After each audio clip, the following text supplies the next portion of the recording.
Ah, interesting. Why are you not tracking that?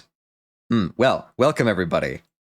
How is how is everyone doing today? We are doing a little bit of scuff right off the bat. There it is. Anyway, welcome. It is time for another Citizen Sleeper stream. Try to say that 3 times fast. I won't. Just jamming out to the music here, but we are going to jump right in because Citizen Sleeper is calling. Hopefully the model should be less weirdly glitchy and jumpy today. See, whenever that happens, I'm looking down at my lower monitor, so just keep that in mind. And we can jump right over to the game. And with that, I can pause the music on my end. And we can get into it. Nebu Pookins, hello. How are you doing today? Good to see you. We are doing some Citizen Sleeper. You're just in time. Let me get over to this computer. We're just about to jump in. Continue our game that we started last time. But how are you doing today, Nebu? The day is treating you well, I hope?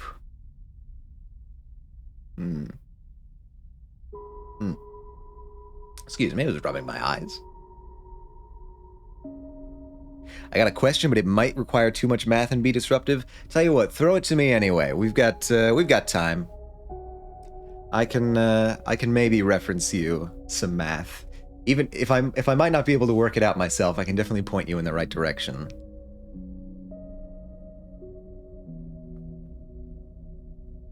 Depending on the math, might be might be something I would need to look up. What do you got for me?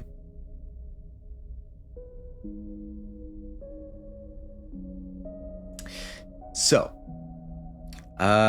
in the meantime, Citizen Sleeper, it's a dice-based RPG game set in future space capitalism.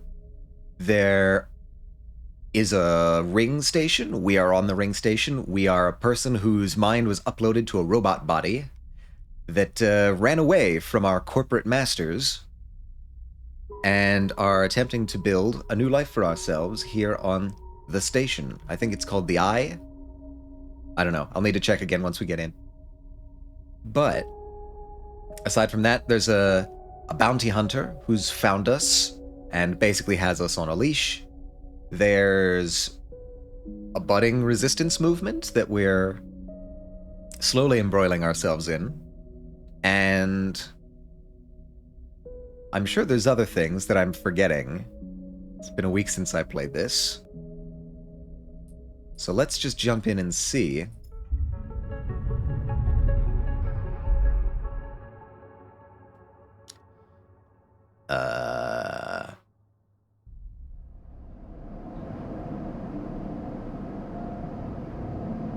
Okay, yeah, this is the Eye.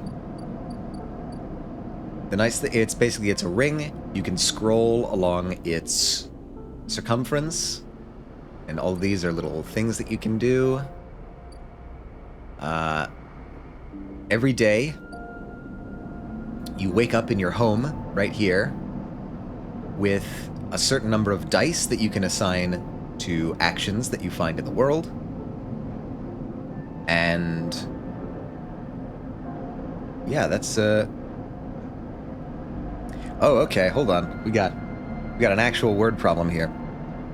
If a particle at rest emits a photon at energy E, if you move at constant velocity relative to it, the relativistic Doppler effect means you'll measure the energy to be E, and then I presume that's supposed to be an equal sign there.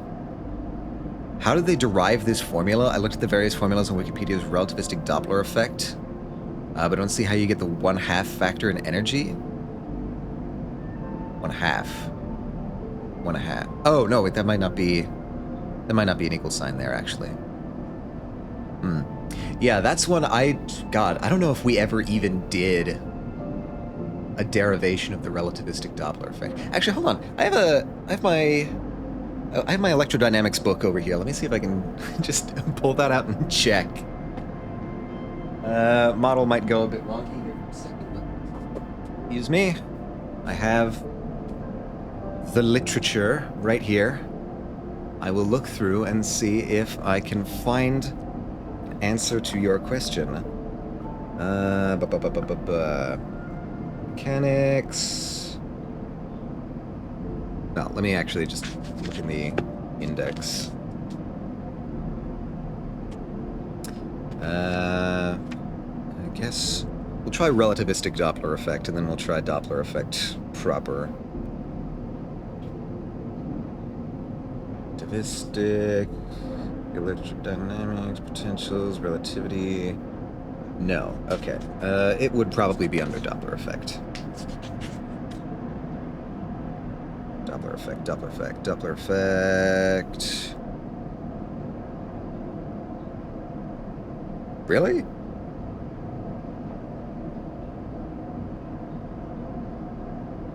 No Doppler effect at all? That doesn't seem right.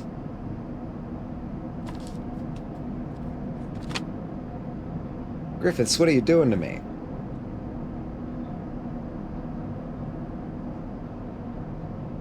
Relativistic phenomenon, fields transform.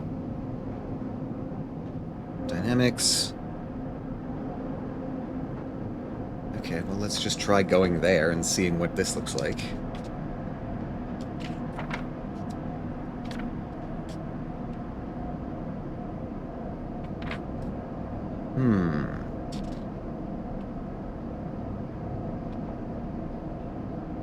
Present.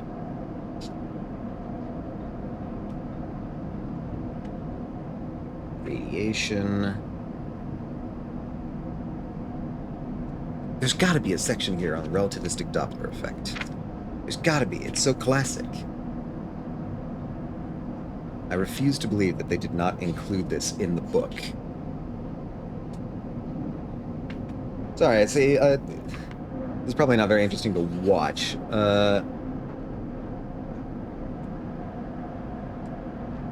It's like frequency source equals frequency receiver, square root 1 plus beta over 1 minus beta. Yeah.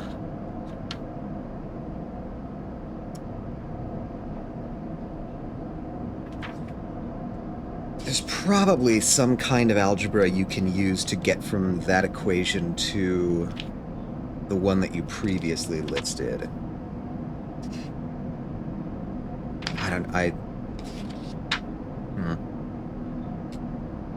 It's hard for me to say off the top of my head without, like, proper working out the algebra.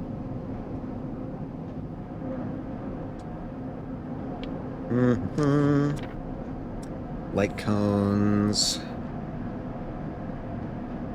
Metric.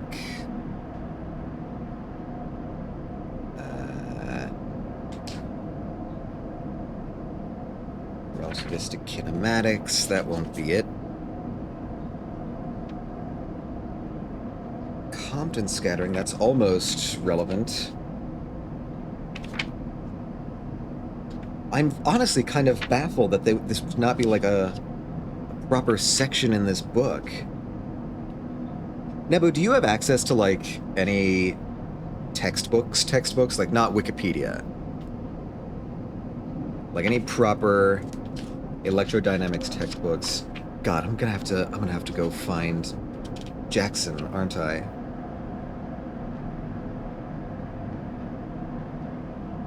Search, like, public libraries or random PDFs. If I'm not able to find this, I can probably refer you to a textbook that might have the answer. No, see, we're getting into 4D differential forms and stuff. No, it's so weird that it wouldn't be in this. It's so weird. Relativistic Doppler effect feels like it'd be a pretty... Here, let me... yeah. Let's go here. Relativistic Doppler effect derivation. Okay, so already Stack Exchange articles. This is not a good sign. Maybe cupcake physics will be nice to us. Time dilation.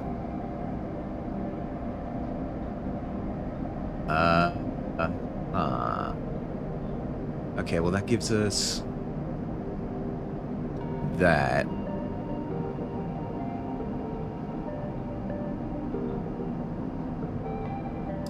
I'm willing to bet.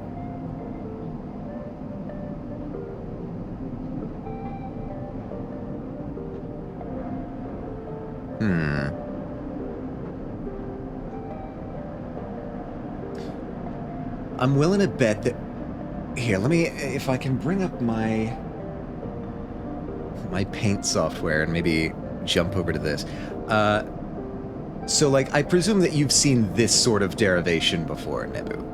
If not, this might be some measure of help.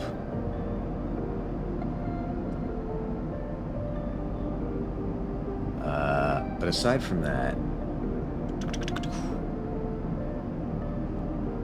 Let me get this open. And... paint. Are you still going to be cooperative? You're not. Why is nothing cooperating today? Ad guard for Safari. Why are you capturing that? Clip Studio Paint? Yeah, there we go. Yeah, this is deriving the Wikipedia formula square root of 1 plus beta over 1 minus beta. Yeah. My guess is, and this is off pure speculation based on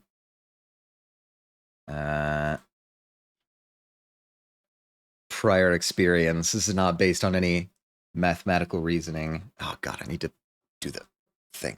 My tablet gets so picky whenever I try to turn it on.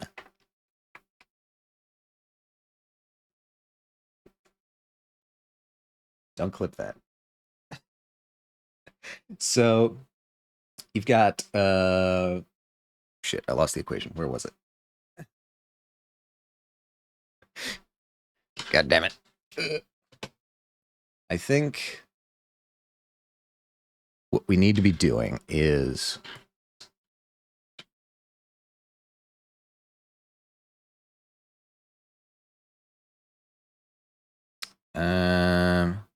lots of different sources give the Wikipedia formula. I can't find another source giving the E formula, so I'm not even sure if it's right. Where did you get that formula? Because I'll be honest, I don't recognize that either. Where did you get that formula, Nebu? Minute Physics YouTube video? Interesting. Okay. I have no reason to doubt Minute Physics on this. I wish... I don't... Did you check the description? Does he provide a source anywhere of any kind? So we've got like Fs over Fo. This being source frequency versus observed frequency is square root of 1 plus beta over 1 minus beta.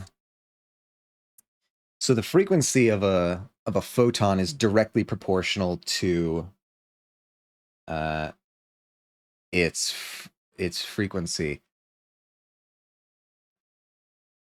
which I believe it's just Planck's constant. I forget if that's reduced or not, but this would be E source over E observed. So this is a quantum mechanics thing. So the energy and the frequency of a photon are directly proportional to each other. And from there, I'm guessing that at some point you do a little bit of like E naught is equal to ES times, which way would this be? That, and then that, so that would be flipped. 1 minus beta over 1 plus beta. And I'm guessing that, like, this can be converted into that other factor somehow. I'm not gonna try and work out the algebra for that right now. But that would be my guess of how that comes about. 1 plus v squared over 2c squared. That feels like it's...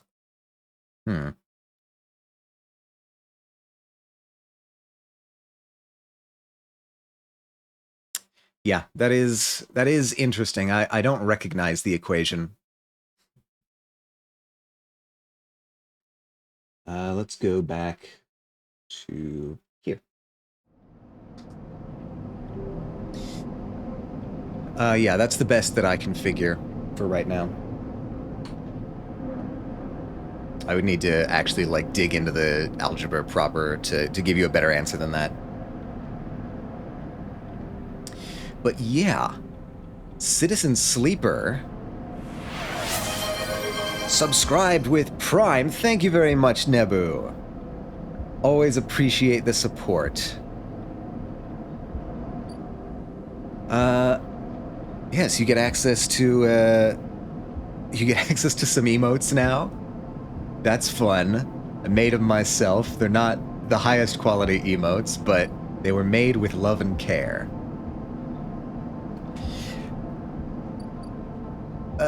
What was I doing? What was I doing? Right, I'm trying to disable my tracker, so I need to help Fang chase his leads. Emphys, I need to get, like, mushrooms. Maybe if you manage to pay his tab, Ethan will leave you alone. Wishful thinking, perhaps, but what else can you do? Right, Ethan is the bounty hunter, which is on our tail. I don't think he's worked up a tab yet. Buy a vial of stabilizer. Yeah, the stabilizer costs moolah. What is our currency called? Cryo? Yeah, because it's cryptocurrency. Cool. Maybe... I want to disable my tracker, please. Please and thank you.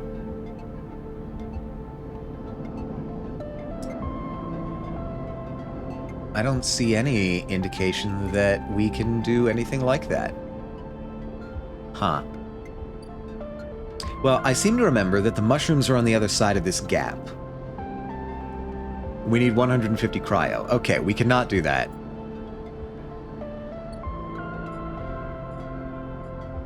I don't see any indication that Feng is anywhere. Yeah, because we confronted the Corpo boss last time. This is probably where he's running up a tab. Yeah, okay, this is time-based. Yeah, this will take 4 days for us. And then we'll be able to activate that. Fine, fine. I guess we just, like, start working for some money? Feng... Oh, yeah, we need to wait for Feng to show up, which will be 3 days now. I guess let's just...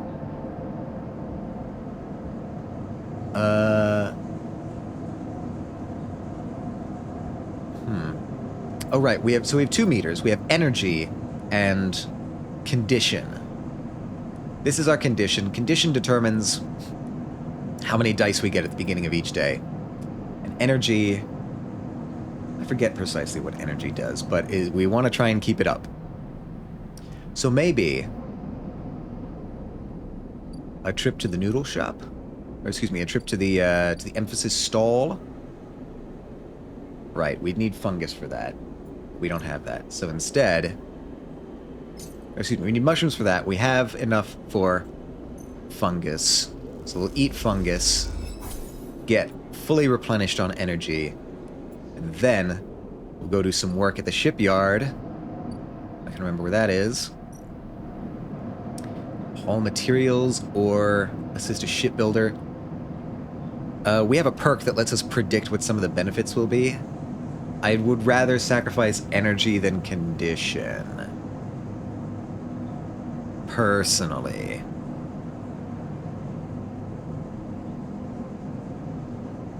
Wait, is it energy that determines how many dice we get? It might be. Forgive me, it's been a little bit. Well, let's see. It's risky, so let's try this 3 here.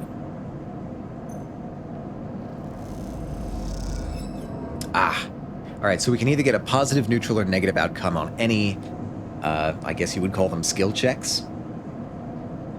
Depending on the number and color of the dice, our odds are better or worse. If it's just white, I'm pretty sure... this might even tell us if we put it in here. Yeah, if it's just white, it's 50% chance of neutral, 50% chance of negative.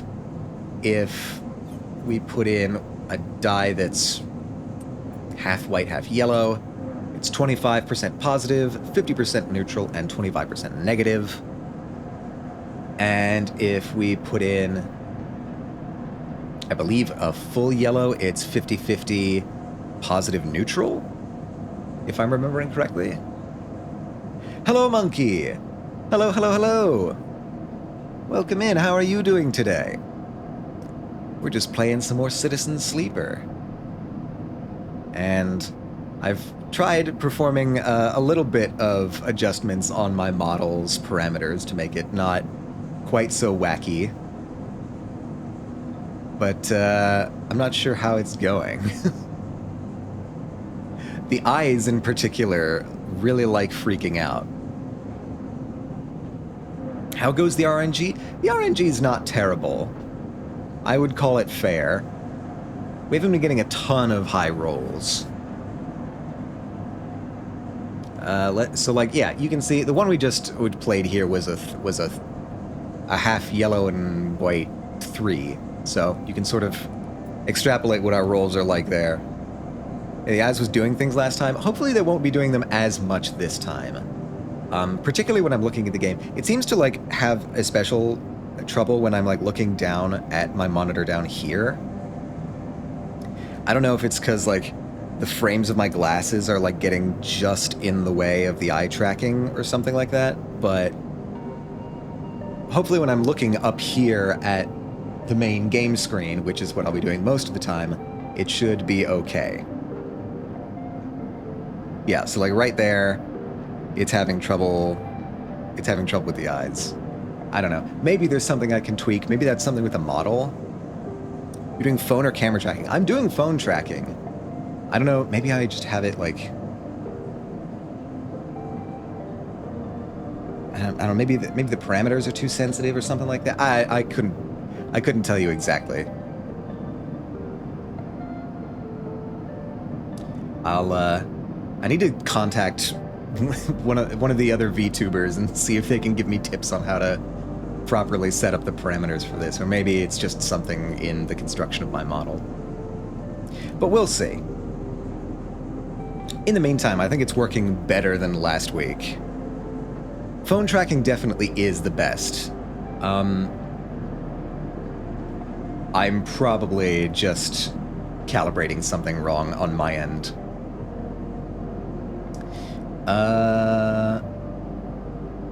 We don't actually get any money for this. But we do get yard hand, which is neat. But I'm not totally sure what benefit that has. Merchant freighter. Can I sell stuff? The Ord Exchange. Yeah, maybe I can sell components.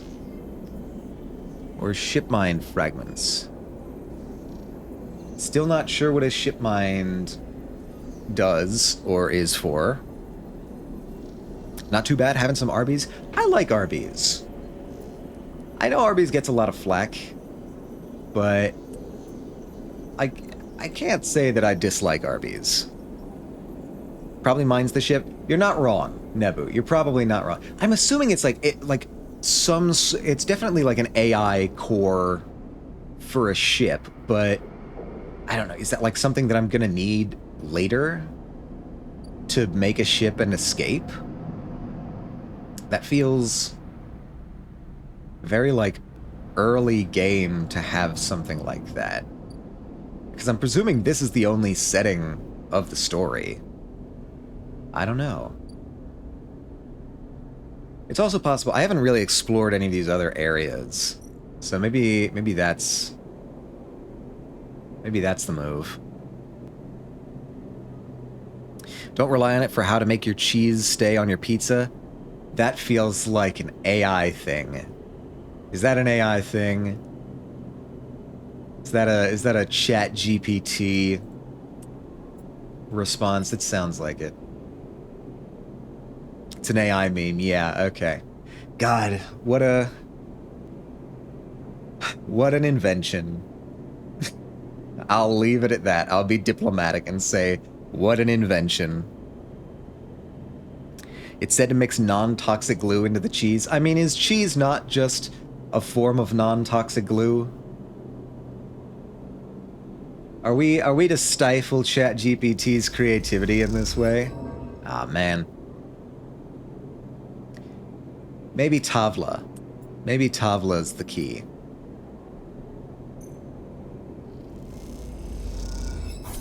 Yay! Wait, that cost us money. Why do I do this? Why do I not read? Timber Tea House. Hello, what's you? Tracking Havenage. You've heard that the Yatagan enforcer based here has been paying low-end residents for information on Havenage movements. On Havenage data. Do I have any Havenage data? Unfortunately, this stuff down here is exactly behind my phone placement. So I need to look down here at OBS. AI can have jokes. AI can copy jokes. Actual, like, inventing of puns and jokes requires semantic understanding that machine learning systems don't and probably can't possess. But it can definitely reference jokes that it knows. Tavla room. Oh man, this is high stakes. This is high stakes. Yet, okay, well, we're getting, like, I'm trying to be diplomatic here and not offend the sensibilities of the people who are, like, super into machine learning, large language models and stuff, but, like, no, probably not. Probably it will never. Unless something, like, fundamentally changes about the math of how these things work, I'd say no. I asked AI to tell me a joke, and it reminded me of when, like, 2-year-old kids tell you jokes. They understand the format, but not the semantics. What's better than a penguin? An umbrella. Ha ha ha ha. Yeah, exactly. That's the sort of thing. Because, like, it's just, like, parroting structure. That's all it really does. But humans are very good at anthropomorphizing. And also, it has a lot of data to draw from. So it's easier to suspend disbelief for a large language model than it is for something like, I don't know, Cleverbot. You guys remember Cleverbot? Was anyone around for Cleverbot? All right, so that's the high stakes Tavla table. I don't know if I want to risk that now. How much money do I have? 46. I barely have enough to support that. What about you? The free spoke. Enter the spoke. Service passages. Makeshift tunnels cut through the spoke as if it were a hive. There are no maps here. I get spoke climber and minus condition. With precarious elevators and stairways. It's not totally certain what I get from that. Never heard of that bot. Cleverbot was... God, I want to say, like, somewhere between 2010 and 2015 became popular. And it was functionally the same math. It was a machine learning model. It was I think it was a deep neural network or something like that. And it was a chat bot that you and anybody else could chat with.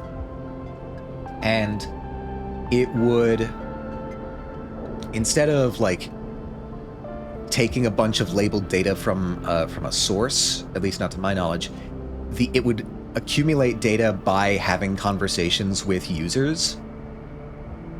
And so over time, it became better at like mimicking a conversation in an acceptable way.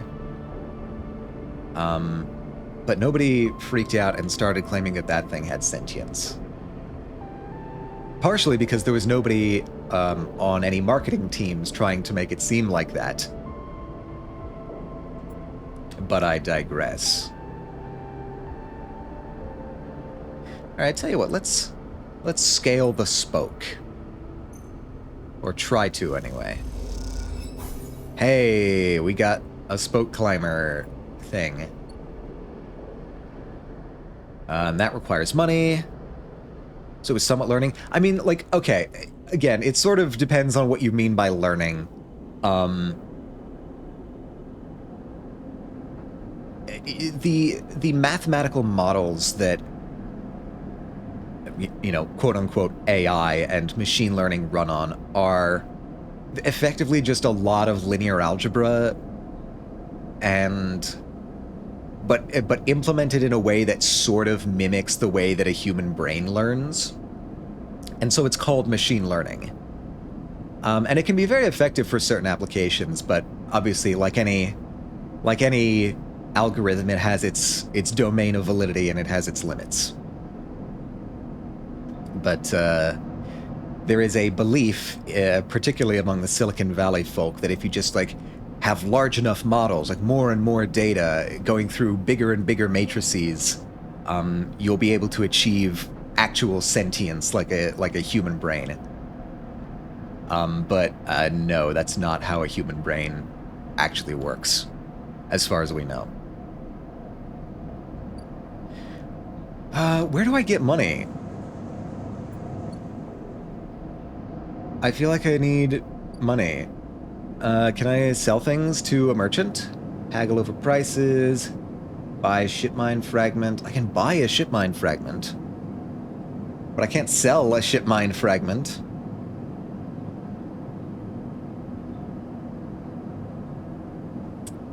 Haggle over prices. I need a skill upgrade. I need engage.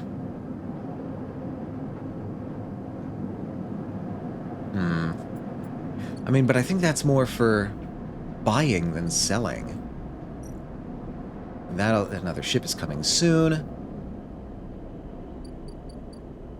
Fabricator. Fabricate ship mind. Yeah, the only place I can think to sell anything is here. But I have lost my job. Unfortunate. Well, let's, I don't know, how much? 46 cryo.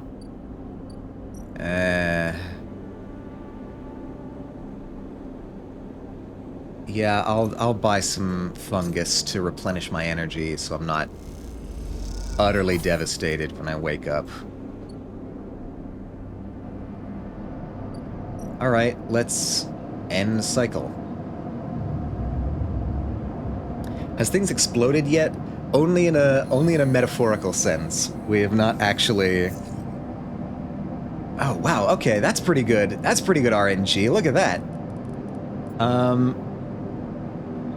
We have a bounty hunter after us now. So... I don't know. That's, that's a kind of explosion. Baw Bunny! Hello, Baw! God, I need to fucking set up my auto shout-out. You know what? I'll write that down after I do this. Hello, Baw! The one and only. It is true. And out, Baw Bunny. I need to turn on my auto shout-out. Or I need to, like, update my auto shout-outs.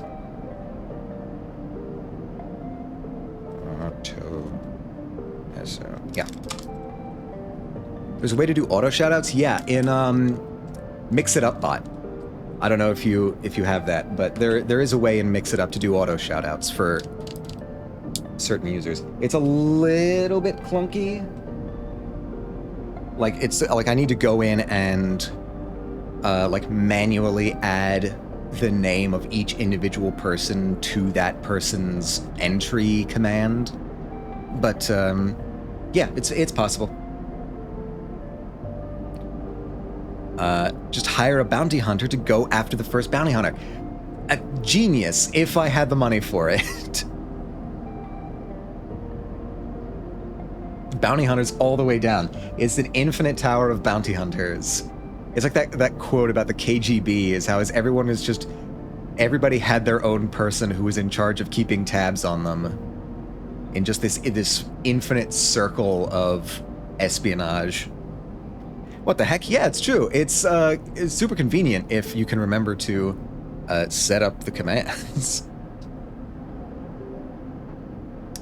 Also, thank you. Oh, it's my pleasure, Ba.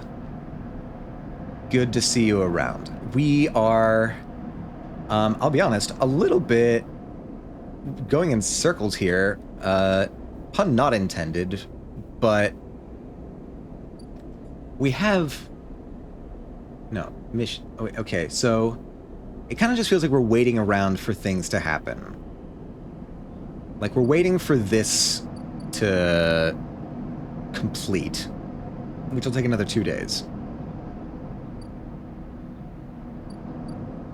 Get to know Emphis. We need money for that. Pay Ethan's tab. We need money for that as well. Buy a vial of stabilizer. We need money. Okay, so long story short. We need money, and we have no job. This is the most accurate capitalism simulator I have ever seen in my life. Isn't it always the way? Yeah, exactly. Sounds like me IRL. Okay. I should be able to get... Like, is there another place I can get a job? I feel like it's got to be the shipyards. I feel like there's, like, if we do enough work here at the shipyards, we have to be able to get a job, right? Right.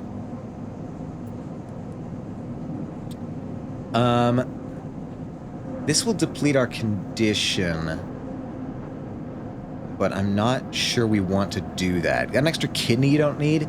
No, I'm a robot, unfortunately. I already abandoned both of my kidneys when I uploaded my mind into the robot body. So I get energy is all I really... I don't want to like go around spending condition. That feels like asking for trouble.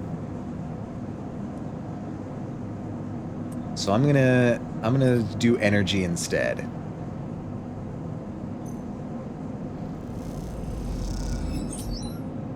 Yard hand and +5 cryo. Oh. Okay, that was a positive outcome. Wow. So, it doesn't necessarily tell you potential positive outcomes. That's good to know. I probably should have used that guaranteed success for the haul materials section then. Because if you have a die that's all yellow with a glowing yellow outline, which is probably a little difficult for you to see on your end, but if it has a glowing outline, it's a 100% chance of positive outcome. So I should perhaps be a bit more careful with spending those. In any case...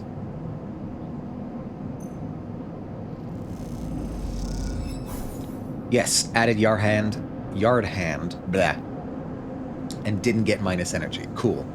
I think the strat here is to try and get yard hand. Try and get, like, maybe some kind of job in the shipyards. That's what I'm thinking here. I begin to notice how they work.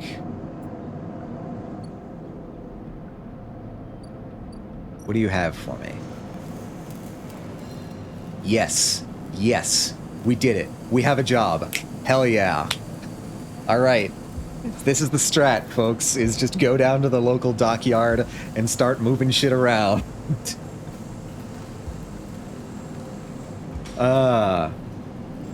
We're cooking now. We're unstoppable.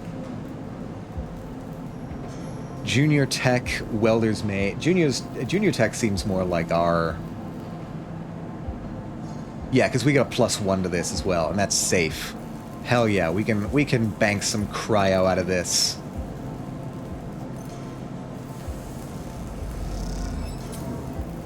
Minus quality control. What? Shipbuilding spots on the sidereal horizon are hard to come by. Poor work will see you dropped from the roster. Oh no. So we get 3 mistakes. That's not good. That's not good at all. We're employed. Help. We need... I need help with that, yeah. Alright, well, we got some money. Enough for... Hello. From the walkway, the sidereal horizon looks impossibly vast. I guess that's the ship? A landscape of plating and frames. All along her flanks, torches flicker, drones maneuver, arclights glint. The sense of scale, of industry, is both stunning and strangely unsettling. Ah. Lem and Mina, shipyard worker and his daughter. Look at that. That's adorable. He's got the little bunny. Bah, it's you. I found you. You're in space. This is too cute. I do also appreciate the, like, polygon coat that is, like, this is a popular sci-fi staple. She's quite beautiful, I think. You turn to see a figure a little way down the walkway, leaning at the railing. He's thin, ragged, his work gear poorly fitting and loose. The torches of the sidereal horizon flicker in his eyes as he turns to you. Lem. He leans back from a rail, revealing a child standing behind him, staring out at the ship. And this is Mina, he adds with a smile. Hi, Mina. She stares and tucks herself behind Lem, who dutifully picks her up. She's a little slow to trust, aren't you, Mina? She buries her face in the folds of his overalls. Mina looks out from Lem's chest, a dark brown eye twinkling among the rough material. You working on her, then? Lem asks eagerly, gesturing to the vast ship, or just admiring. He shifts Mina's weight to his other arm.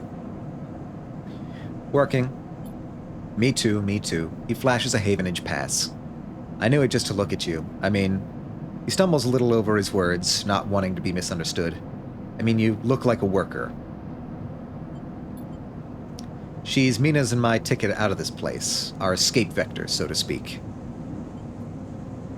I presume he doesn't mean like, getting on the ship. You haven't heard? Anyone who takes a Havenage contract on the sidereal horizon will be entered into a draw for the transit support crew. We don't get to sleep the journey through, but a couple of decades of service will be nothing for me, and Mina, if it means landfall on a new world. Oh. So they have cryostasis. But they're not willing to let the workers do that, use it? Surely you could, like, rotate in shifts.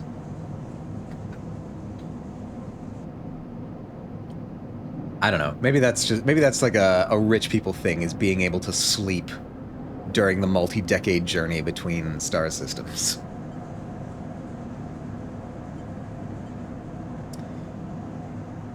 Decades. It's a long trip, he straightens up, stretching his back. That's a colony ship, friend.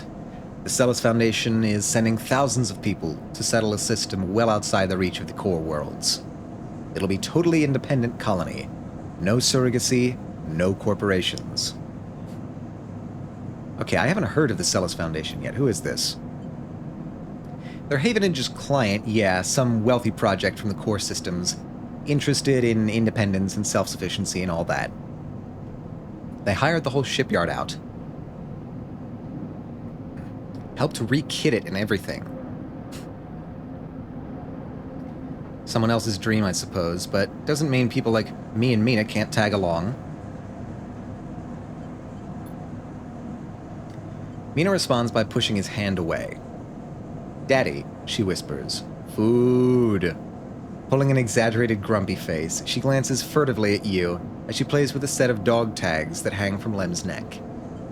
Yeah, I know, I can empathize with this girl. I feel it. It's a mood. I'm just chatting a little, meanie. Give Daddy a sec. Turns back to you, and you suddenly notice how tired he looks. I'm not on the Havenage crew yet, but I'll work my way in. You can do it too, friend. We have to stick together. He smiles a little shakily, and you wonder how long he's been working to break into the official shipyard crew. For sure. He looks out at the sidereal horizon, as if trying to pull energy from those flickering torches, from the vast hull. We've got to hold out, okay? You aren't quite sure if he's talking to you. That's how it works. While he stares out, Mina catches your eye curiously. I won't... Yeah, that's how I am when I want food. Exactly. Everyone knows that feeling. I'm not gonna push my luck with Mina. She seems slow to trust, so I'll be passive on this. You hold her gaze, and a smile creeps across her face, her features lighting up like a city coming awake at night. Then suddenly she turns back into Lem's chest. Lem smiles and lifts Mina. That's it, we hold on. He smiles sheepishly at you. We're just a couple of softies, isn't that right, Mina? He sets her down, standing by his side, and she clings to his leg. Gotta go feed this one. He pats her back. Maybe see you on a shift, huh? He turns and they walk down the walkway, away from the shipyard. You see them talking, and then a moment later, Mina turns around and stops. See you, robot! Her shout echoes down the walkway, and she flashes you a parting smile before running to catch up with Lem. You watch them a little before you turn back to the impossible scale of the sidereal horizon. A ticket out. Okay. New drive discovered. Win a sidereal ticket. Well, I don't want to get their ticket if there's a limited number of tickets. Entered into a draw. It's one way off the eye and into a new life. But I would need a tracker first. Or I would need to disable the tracker first. Okay, good to know. Haven, did I see this part yet? Sophisticated tech is rare on the eye, so the shipyard is happy to pay for ship mine fragments they can dismantle and reuse. I think I actually have a fragment. Yeah.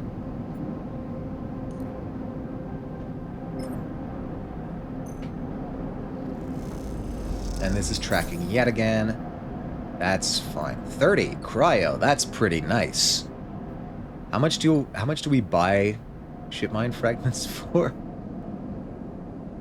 I can't see. The merchant is gone.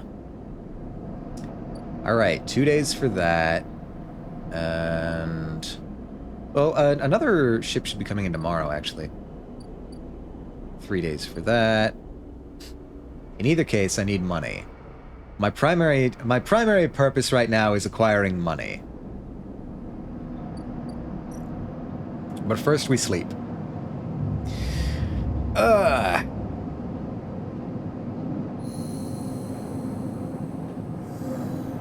Oh my god, we lost quite a bit of energy. Seeing this ship just makes me want to hop on Hard Space Shipbreaker. Yeah, I've heard good things about that one. That's the one that has the VR port, right? I think, if I'm remembering correctly. I might be remembering a different game. Okay, so that's a guaranteed win right there. And then we've got these, which are not as good. VR, don't think so. I could have sworn... Let me see. What is this?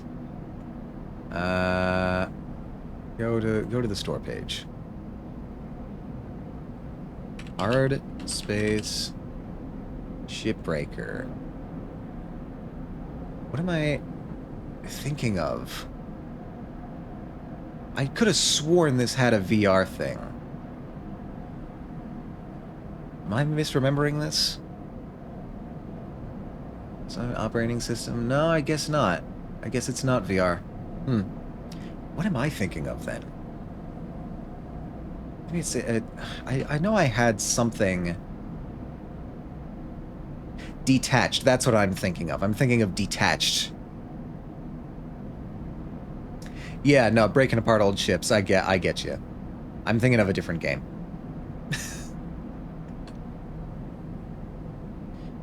But, okay, so it's a brand new day. Oh, we have an ad incoming, everybody. Take whatever precautions you need. Buy some scrap.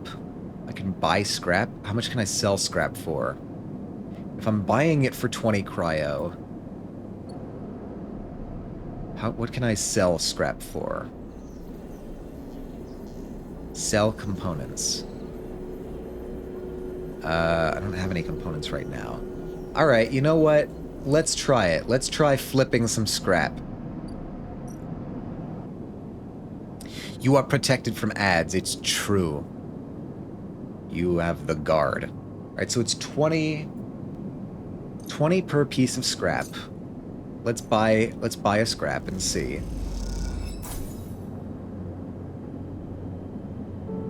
Okay, scrap allowance, that's fine.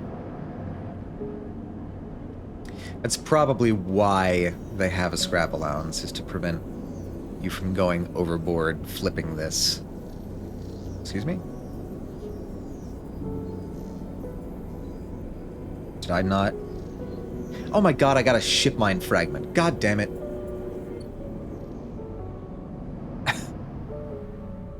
Let me... Unit assembly. Oh, the horizon line, yeah. Can I sell the ship mine fragment?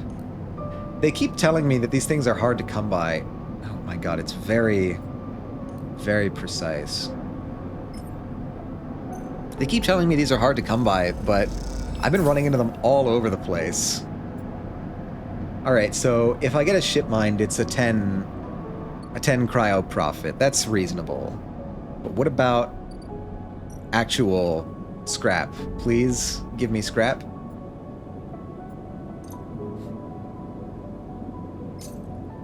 I just want regular scrap.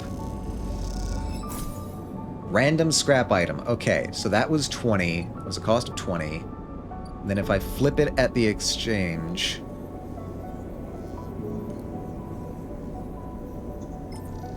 I get 30? Is it also going to be 30?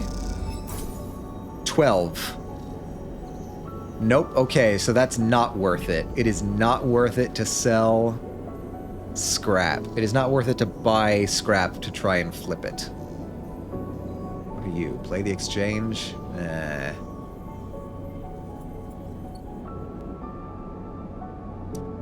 Let's see. So it's really only worth it if you get a ship mined component. You want to sell that.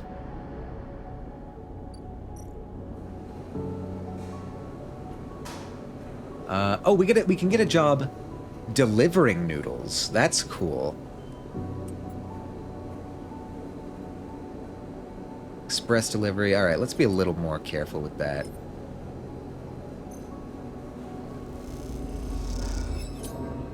Oh man, we are in need of food. I didn't even see how much cryo we got on that. My hunger, it's too great. All right, we're gonna buy some fungus among us and replenish our energy. That looks fine. So really, I'm waiting one more day for Feng's thing to become available. I have a free win up here,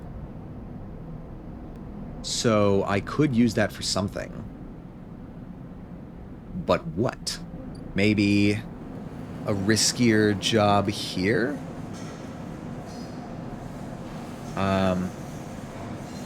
Yeah, why not? Start action. Let's do it. Systems tech. Oh, I think junior tech. Yeah, okay. Cool. Well, that got that at the very least. I feel like not risking these on a job that could get me fired.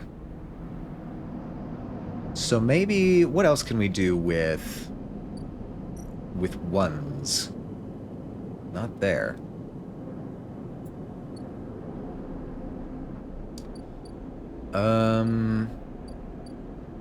I don't know, maybe the exchange? That feels very risky. That is risky.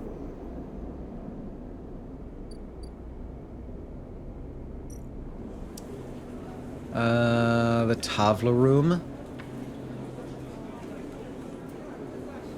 Let's do it. Let's do a Tavla room. Let's do the high stakes. The high stakes Tavla. No good. Down to 73. Surely a second time won't also just... okay. I think I'm done gambling.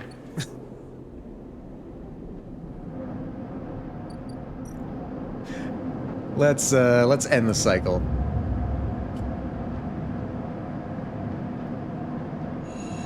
Alright, so we should have actual story stuff today. Yeah, there it is. Hardin. Uh-oh. Feng's Bay. It's been more than a few cycles since Feng confronted Hardin. And the silence since has been noticeable. In your time with Feng, you haven't exactly found him to be reliable, but you did expect to hear the end of whatever plan he put into action. But if he won't come to you, you think as you approach the Havenage building, then it's time to come to him. After all, he did promise to fix your tracker, and you're getting nervous. As you approach the bay doors, you see them wide open, and light pouring out of the once dark room. Stacks of servers and terminals sit outside the bay, suddenly robbed of their mystery by the bright flood lamps. A figure in Havenage security fatigues comes out of the bay, and as you get closer, carrying a stack of hardware. Approach. As you get closer, you see the security officer taping up machines from Feng's stash with what looks like hazard tape. This isn't good. Alright, I think Feng might be dead. You again. Hardin is there, leaning beside the bay entrance so calmly that you barely noticed him. He has a slate in his hand, an inventory. Yeah, I think Feng is no longer with us. He has a slate in his hand, an inventory of seizures scrolled across it. Predictable, further evidence of Feng's collusions. You see another security officer come out of the bay and take notice of you. Where is he? Feigning ignorance, or perhaps just abandoned? Hardin shakes his head. I believe you should choose your conspirators more wisely. I almost feel sorry for you. Hardin pushes away from the wall and comes closer. Don't worry, Sleeper. We have all the evidence we need. A confession won't be necessary. He gestures around the stacks of hardware. Spying on fellow Havenage members, hoarding Solheim materials, an obsession with corporate data. It speaks for itself, does it not? Yeah, I'm not talking to anybody unless I have a lawyer. Never talk to the cops without a lawyer. Nothing to add? He looks up at the glass roof above and the stars beyond. We are the ones that provide the oxygen you are breathing. Do I need to breathe? I'm a robot. Do I need to breathe? The light you're seeing, the systems you use every day to live out your cycles. This place was hard fought for, Sleeper. It took work, diplomacy, and strength to stop the Eye descending into chaos after Solheim collapsed. Not blind conviction or self-interest. Alright, well, I can't stay silent. But you're the self-interested one. More accusations? What have you achieved, Sleeper? Your entire existence is proof of your self-interest. Signing yourself over to be emulated rather than work yourself. Whether you remember it or not, you suffer from the same short-sighted perspective as the person you were copied from. You see, Sleeper, we are proud of our history here. Andre Erlin and the First Union founded this place, and Havenage has welded his values into the station's very walls. We will never turn away the hard-working, the just, the true citizens of the Eye. Havenage aren't a gang like yet again. We aren't pirates like half the spacers you'll meet in the hub, or esoterics like those Haifa radicals in the Greenway. We are the backbone of this place, proud and true. We named Erlin's Eye, Sleeper. This is our station. So please take your false accusations elsewhere before I decide that I need confession after all. Yeah, stay silent. Don't talk. Don't give him anything. If you have any pride, you'll give up Feng the moment he contacts you. You know where to find me. Oh, so you don't have him. Interesting. You have his stuff, but you don't have Feng himself. Interesting. With that, Hardin turns his back and walks towards the security officers, ordering them to continue to clear out. Well, they're definitely going to be watching me now, because they know that Feng's going to try to contact me.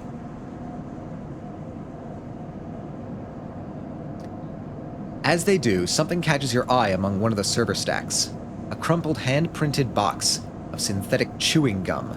A penguin character grinning from the brightly colored card. And scrawled onto it, a speech bubble reading, "Take me to Tambor." Oh, I know Tambor. I lost a lot of money there.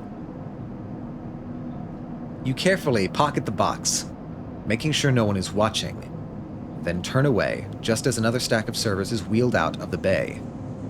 What have you done, Feng? Where the hell is Tambor? No, it's okay, I know where Tambor is. Work your way in with shipyard crew. Cool. Help Feng chase his leads.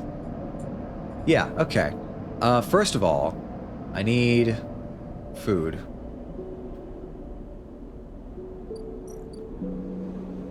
Hey, give me some fungus.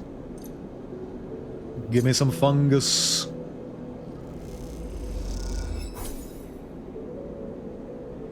Nice. That hit the spot. Tambor Tea House. Hand in gum box. You feel stupid doing this, but the penguin says take me to Tambor, and this is the only Tambor you can find. Alright, this has got to be some kind of, like, secret spy code, right? The waitress looks at you with suspicion as you hand over the box. Is this the right place? Cool. I did it. Oh, wait. It is secret spy code. Hold on.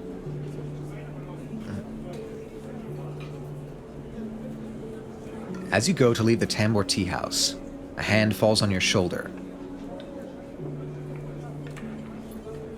Oh hey, it's Feng. Sleeper. Feng hisses from behind you. How did you find me? Hardin has your hardware. This is the more important part, I think. Don't worry about that. Feng smiles. He has no idea what to do with it. Feng guides you down a series of stairs to one of the Tambor's lower levels. The tea house is stacked with curved mezzanines, all connected by a central atrium. The levels are filled with makeshift booths and bars, and conversation bounces busily off the metal walls. Fang sees you looking around. This place used to be a fuel tanker's main drum, hence the name. The tea house part is a bit of a misnomer, though. You can get anything the eye offers from this place, but real tea isn't exactly readily available. He picks a booth. It's self-fashioned from some old salvage tank or container, lined with spongy insulation foam, and collapses into it. He looks around furtively. Don't suppose you've seen any Havenage types. They don't usually come out this far. Fang, what's going on? Well, I'm suspended, that's the first thing. And the second thing is I'm pretty sure Hardin wants to drop me off the rim of the eye, he grins. Doesn't bother me, though. It shows we hit a nerve back there. He picks a scrappy, hand-scrawled menu from the table and tosses it over. What are you drinking? Better question, what is the plan? Plan, he waves his hand. Let's order first. Fang is right, the menu is delicious. There's at least 10 different infusions, most of which you can't make out. But the paper is dominated by an extensive complement of esoteric alcohols and cocktails. Black tea is listed, without a price, as a seasonal specialty. So you ran into Hardin. Was he pissed? Fang doesn't wait for an answer. That snake is so self-righteous he might actually believe that Erlin would approve of his meritocratic bullshit. Yeah, I was wondering, because like he was saying, it seems like Erlin formed a union, and that's what took over this station at some point. But Havenage, at best I can tell, is a corporation, which is not discontinuous with a union, but is very different goals and structures. So I'm wondering, like, how that plays out ideology-wise. I'm curious to see what they do with that. If Havenage was like it should, like it was founded to be, they would have shouted him down at any council meeting he dared to mention true citizens. But I guess his kind run the place now. A young woman... Did the model track that? Not quite. Not quite. It did not quite track that. A young woman with a vine tattoo snaking up her arm turns up at the booth, a slate in hand. Your order? You skim the menu, your eyes glazing over. Time to pick something. Eyes go... Yeah, it's interesting that it was like my eyes that messed up when it was my tongue moving around. Maybe it's just like... Maybe it's just me having my eyes open? I don't know. There's a lot of tinkering that still needs to be done on this thing. I will say, I think I've solved the problem of the bottom part of me just sort of ending on an edge. So like as I tip back and forth like this, you don't see the end of my model because I've only modeled basically as much as you see. So that's fixed. I don't think the wonkiness of being on the sides of the face is going to be fixable in parameters. That's just how the model wound up being rigged. Because I decided to throw myself in the deep end and go with something semi-realistic. What should I order? Kelp infusion.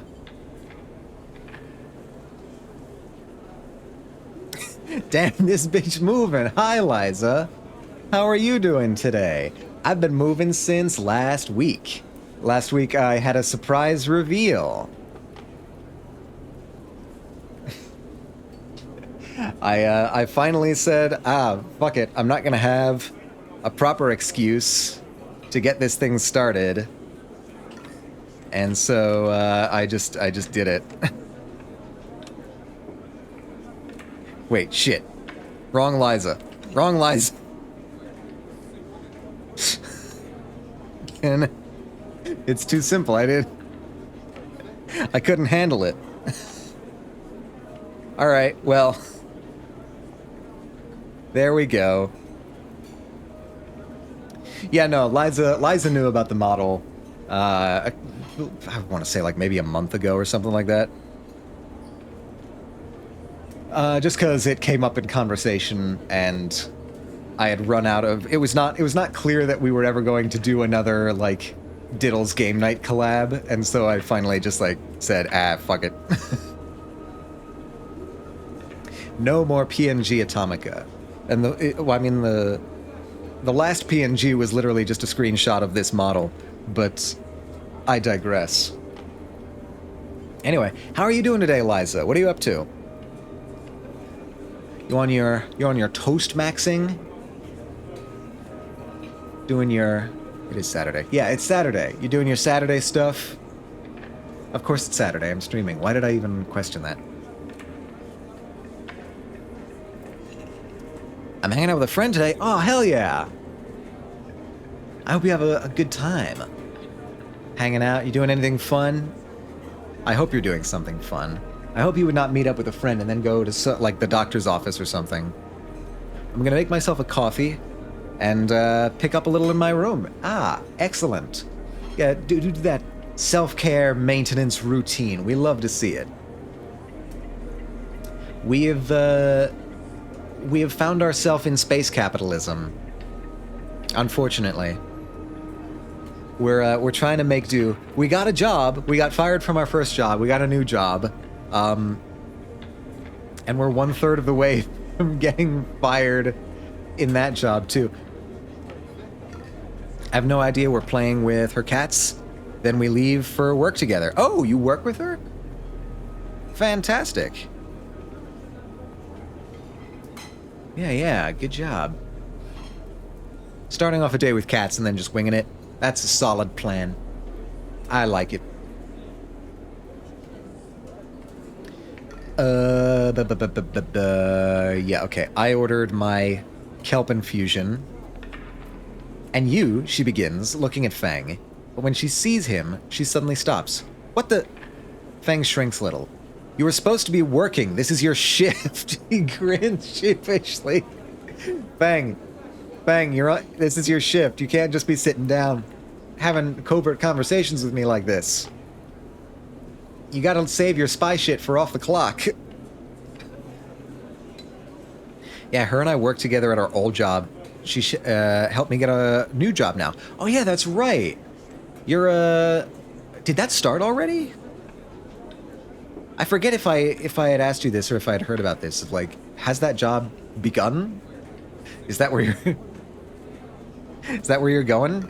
For like 3 weeks now. Okay, cool. Congratulations. Good luck with the job. A little bit late. You'll pardon my tardiness. Ah. You'll love to see it.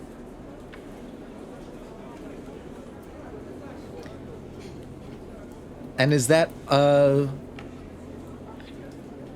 know you told me, but what is the job? Like, what kind of job is it? 3 weeks in and I already got a good handful of stories, to be honest. I'm a host. Ah, yes, I can see why that would give you a good handful of stories. I look forward to hearing them. Are you regaling us on Panda's schedule tomorrow? Telling your stories to the feverish, hungry masses.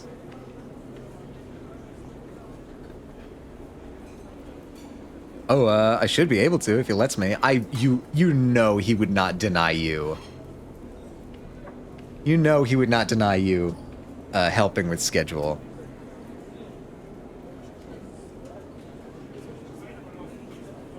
Because last Sunday I went to a concert. Ah, that explains it, yeah. I was wondering why he was, Okay, yeah, okay. I'm tracking. I'm putting the pieces together. Everything's falling into place.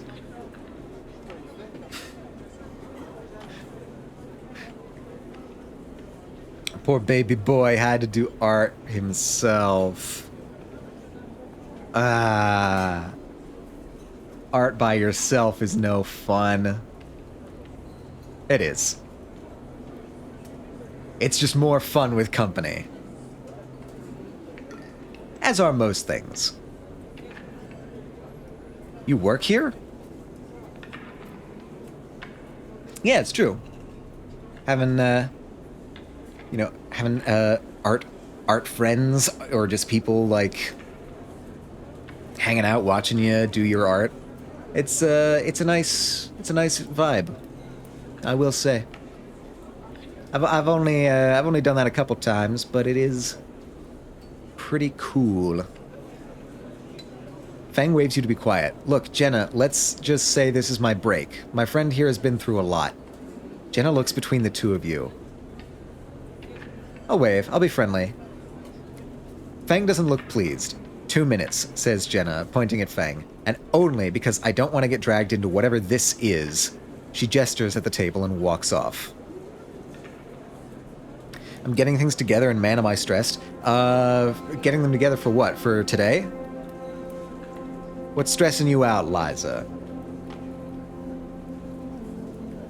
What can we... we might be able to help. Just for things I cannot speak of, sadly. Ah. I think I get it. I will inquire no more unless you wish. I'll be okay, it's just my own brainworms. Don't worry about it, Liza. I know that's cold comfort to hear. It's easy for me to say, but don't worry about it. It's all gonna be just fine. You do get it? Okay, yeah, I think I do. I think I do. We'll see. What? Fang stretches out in the booth. You know how it is. We all have to eat, plus... This is the best place around here to find a person you might be looking for. And who would that be? Remember that web of connections that Hardin pinged the moment we confronted him? Those are his collaborators. And if we want to understand what a Solheim executive might be getting up to on the Eye, those are the people we have to find. Wagtail, wagtail. Yes, yes. It will all be nice. Fang is almost whispering now. There's a couple of them I suspect are in the low end. And well, almost everyone in the low end comes through this place at one time or another. He brings a modified slate out onto the table. I've set this up so that when anyone with the network signature I'm looking for comes into close proximity, it'll mark them. Once they're marked, we can break through their access protocols and get at the good stuff inside. We just have to find them first. Hence, me moonlighting as a waiter. Suddenly, a smile grows across his face. Wait, I have an idea. What? Look, I can't cover enough of the low end on my own. And so far, I've had no matches in this place. With two of us, we can cover more ground. How? Well, here's a hangdog look? What is a hangdog look? What the fuck does that mean? Hello? Please, thank you. My phone is blocking the taskbar. Hangdog. What does hangdog mean? No, not the... What?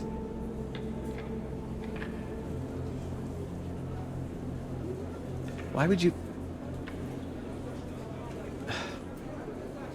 Hangdog. Sad, dejected, sheepish. Okay. Fair enough. Maybe it's like Updog. Maybe it is. Who can say? The fact that it gave me like a... like family fun park is hilarious. We need to get you out and about in the low end, in close proximity to as many people and residences as possible. It turns out my friend Mingi needs some help with deliveries. As in Mingi Express? So you already know him. Perfect. This connects to my slate. Oh, it places a tiny receiver on the table. This connects to my slate and runs the same marking protocol if you get near any of our targets. So all you have to do is take some delivery shifts for old Mingy, and soon enough we'll have the place covered. Bang. Don't give me that. You think I like working here? And I thought we could use the tips. And I thought you could use the tips. We're in this together, right? Right. Okay then. Just head on up to Mingy Express, take a delivery shift, and we'll see what shakes up. You manage to find anyone and extract any data, you bring it right down here to me. They have me on double shifts, so I shouldn't be hard to find. Jenna walks past, carrying a tray of drinks, and sharply catches Feng's eye. I don't think she's bringing your drink. He stands. I think it's time we call this meeting to a close. You grab the receiver from the table and slip it into a pocket. See you soon, Sleeper. Stay safe. Alright. So, we're gonna be a delivery man and hopefully use this to spy? You're still working up a tab. Alright. I have 45 cryo, so yeah, actually this is actually pretty important. Feng's targets. Yeah. So this is safe. Noodle manufacturer. Oh, I made some progress on the algebra, but I'm still getting a different result than minute physics. I got 1 plus v squared over 2z squared. I got an infinite sum. How in the hell did you get an infinite sum? Did you Taylor expand? Please tell me you didn't Taylor expand, Nebu. Never Taylor expand unless the situation calls for it. Binomial expansion of 1 plus x to the power of 1 plus 2? Interesting.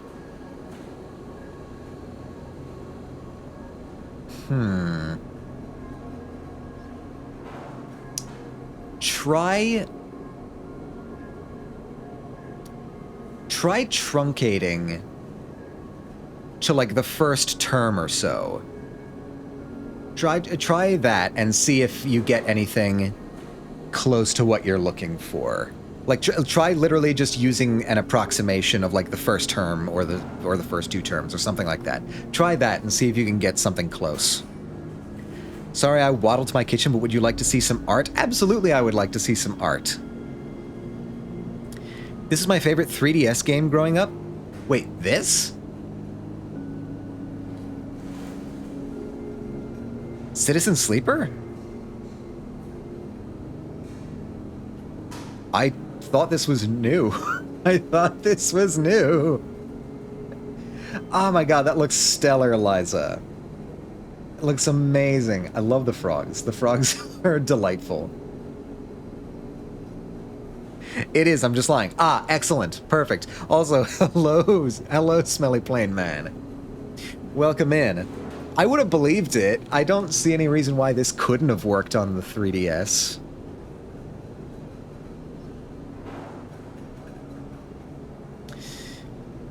I mean, maybe. Yeah, no, this could have worked on the 3DS. This is relatively simple graphics. And I don't know, the text might be a bit small. That's the only thing that I can think of.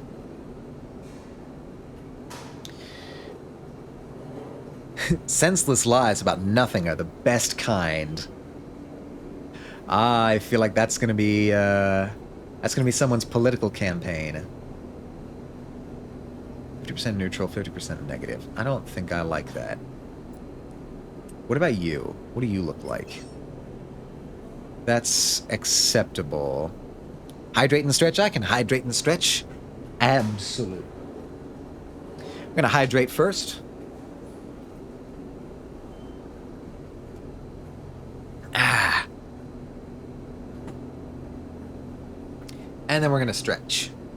Actually, I'm gonna do like proper stretch. take my headphones off and everything.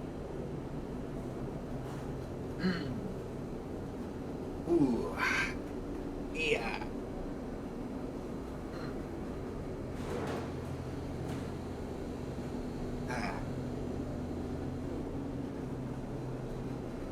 Basically doing calisthenics over here. That's good. That's a good stretch. That's a very good stretch. I'm here to give care packages. You're doing it beautifully, Monkey. Thank you very much for the care package. I'm feeling good. Yeah, let's manufacture some noodles. Oh, wait, shit. Well, wait, what is this? What are you doing? Why are you flashing? Emphas. Hardens low-end agents. Yeah. That's what we're looking for. I presume it'll give me that and not much else? Yeah. Okay, I figured.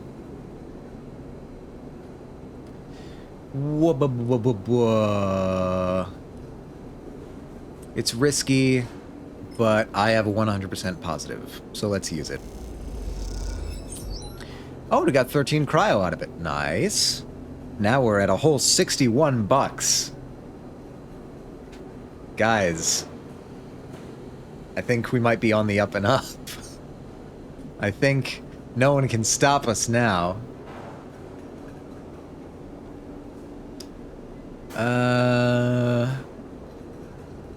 Okay. So I'm presuming I only need to do this once. Let's try it. Let's try a risky... Maybe our luck will be... Ah, hey! That's not bad. Can I do it again?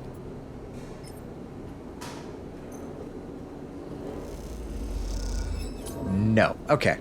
That's fair. Cool. We are getting to the point where we're going to need to buy some serum. What do they call it? Stabilizer? Yeah, stabilizer. We're going to need to buy some stabilizer soon. And that's unfortunate because it means we need $100 and it's going to eat up most of it.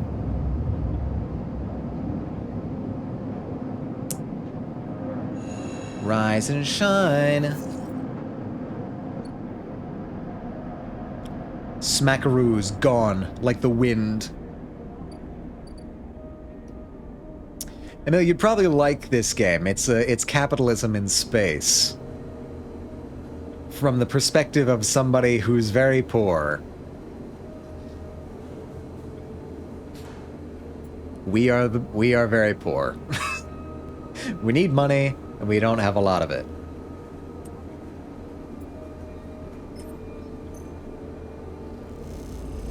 Okay, cool. We're almost set on that one. Anyway, there's been some shifts in my life, shifts in my, like, week and a half absence since you got functional eyes and shit now. Ah, yes, no, that's, that started last week when we started this game. I have had this ready since, I don't know if you remember the game night with Diddles, Panda, Ender, Jazz, and Rhea. I've had this ready since then, in the blind hope that somebody would suggest a V-Net collab. They didn't, and so I was like, ah, shit, well, I'll find some other excuse to reveal this, and then I never did, and so last week I just started. So yes, here I am. It's painted and rigged myself, which is why it looks so janky sometimes, but it's a good first try, I think. Let's see. Do I want to risk? 2 is not that much of a risk. Come on, 2, you'll give me 2, right? No, you will not give me 2. You are stingy and horrible, and I hate you. Let's eat? Can we eat here, actually? Have an inch tableau room? No. No, it cannot. For fully handmade, this is damn impressive. Yes, thank you. I was pretty happy with how it turned out. There's I don't know if this is something to do with like VTube Studio or the tracking something, but my eyes flip out a lot. I think it might have something to do with my glasses, but I'm not sure. I'm gonna ask more experienced VTubers for advice on this. But the real thing that's a little bit wonky is that when turning my head to either side gets a little bit wacky. The smartest gambler always goes all in. Exactly. I'm not sure if all in is exactly how we deal with dice. I'm not a gambler. Hey, can you... I don't want to spend money, damn it. If anyone points it out, just say that you have a condition IRL, and now everyone who points it out is an asshole. Maybe. Or I could just, I could just tell them the truth and say that it's a prototype, but I could also gaslight them. This is true. Order fungus. Why is this so much brighter now? Did we move into the sun? I didn't know it was keeping track of that.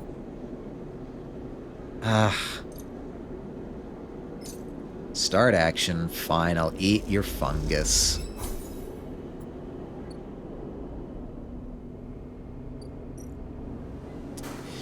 Oh, please, just give me a win.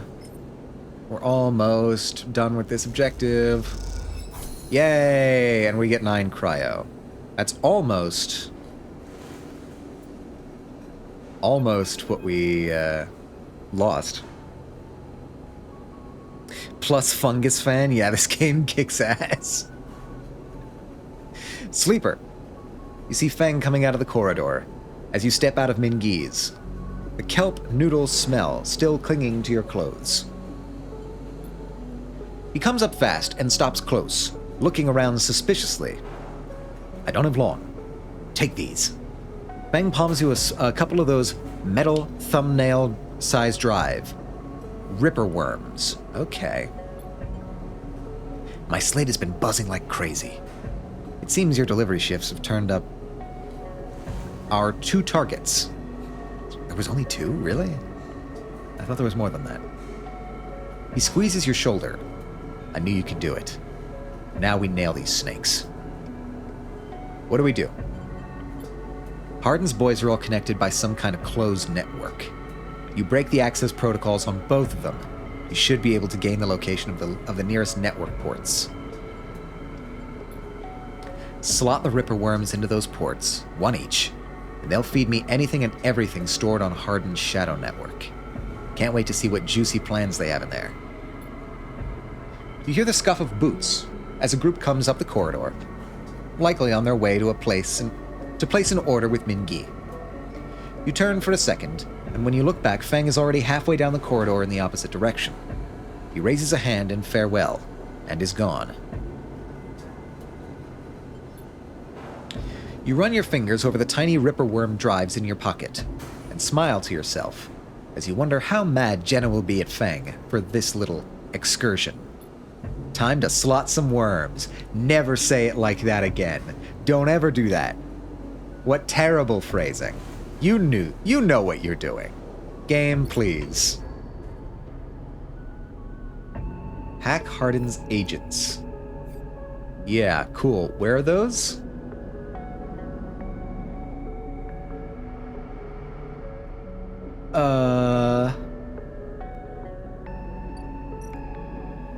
Block for Lowender. I need to get into the low end, I think, right? Presumably. Dice. Well, that's unfortunate.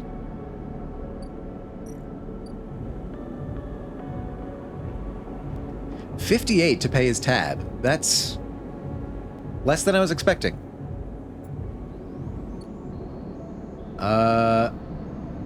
I mean, we could try to deliver more stuff.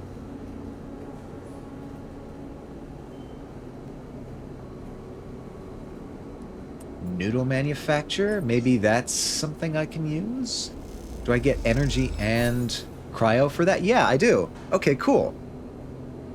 So I'm at 88? 88 cryo.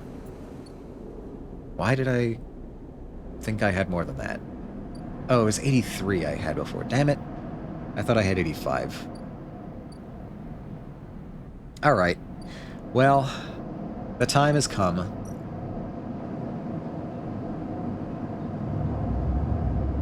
To sleep. Perchance to dream.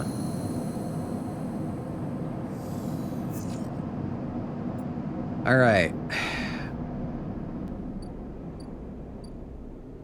Hacking hardens agents. It's not totally clear where they are. I think they're here in the low end. But for now, what I need is to get some money.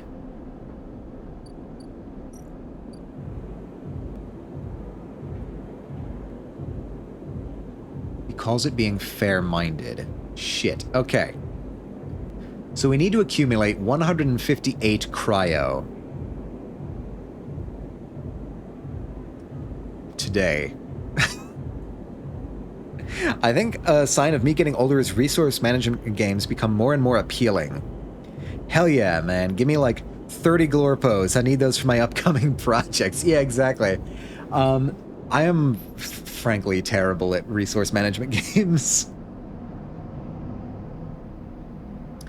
I need, okay. So I need 158. 158 cryo. No, I just, okay, I can pay this today, actually. I can pay this. I still have some time on conditions. So this is actually more time sensitive, actually. Ethan's tab paid. As you hand over the chits, you hear Ethan laughing hysterically somewhere down the bar. Cool, we did it. I can't believe you just did that. Ethan's mocking laugh comes from across the bar. You look over to see him leaning across it in a pool of light. Empty glasses and spilled drinks glinting around him. This is the bounty hunter who's after us. Ethan. Ethan... I don't know his last name, but I know he's a cynical bounty hunter. It's always dark in the compressor, but this cycle the place is packed. A load of spacers mixing with the locals. Usually they run. Ethan spins a glass on the bar, but they go spend their savings on some local heavy I have to put down. They don't pay.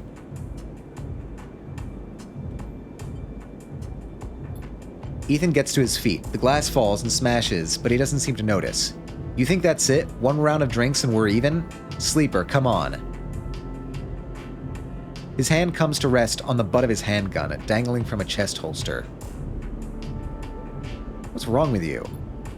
Ethan laughs hard, and the people around him turn to see what's happening. You think this is on me? I think someone in your position might have a better idea of how this all works. I'm a freelancer, Sleeper, just like you. We both signed a contract with S&ARP, didn't we? The difference is my word means something. He closes the gap, stumbling a little. What did you think? You could just run away from your contract, your debt? You could just steal that natty little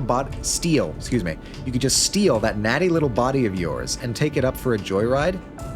Play human for a cycle or two?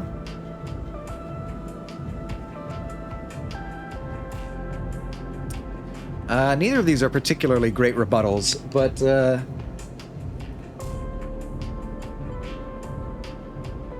I'll go with you don't understand. It's you, Sleeper, that doesn't understand. Some of us pay our debts, but it's all the harder because of idiots like you. Though I should thank you for giving me such an easy job. I'm used to outlaws, you know, real bounties. If I knew catching sad little escapees like you was so easy, I would have changed clients ages ago. Someone shouts from the back of the bar for Ethan to shut up. He holds up a finger in that general direction without turning around. Shh. Shoot me or let me leave. Oh, I see. Toughening up here, he gestures wildly at the crowd. Thumbs up or thumbs down, folks?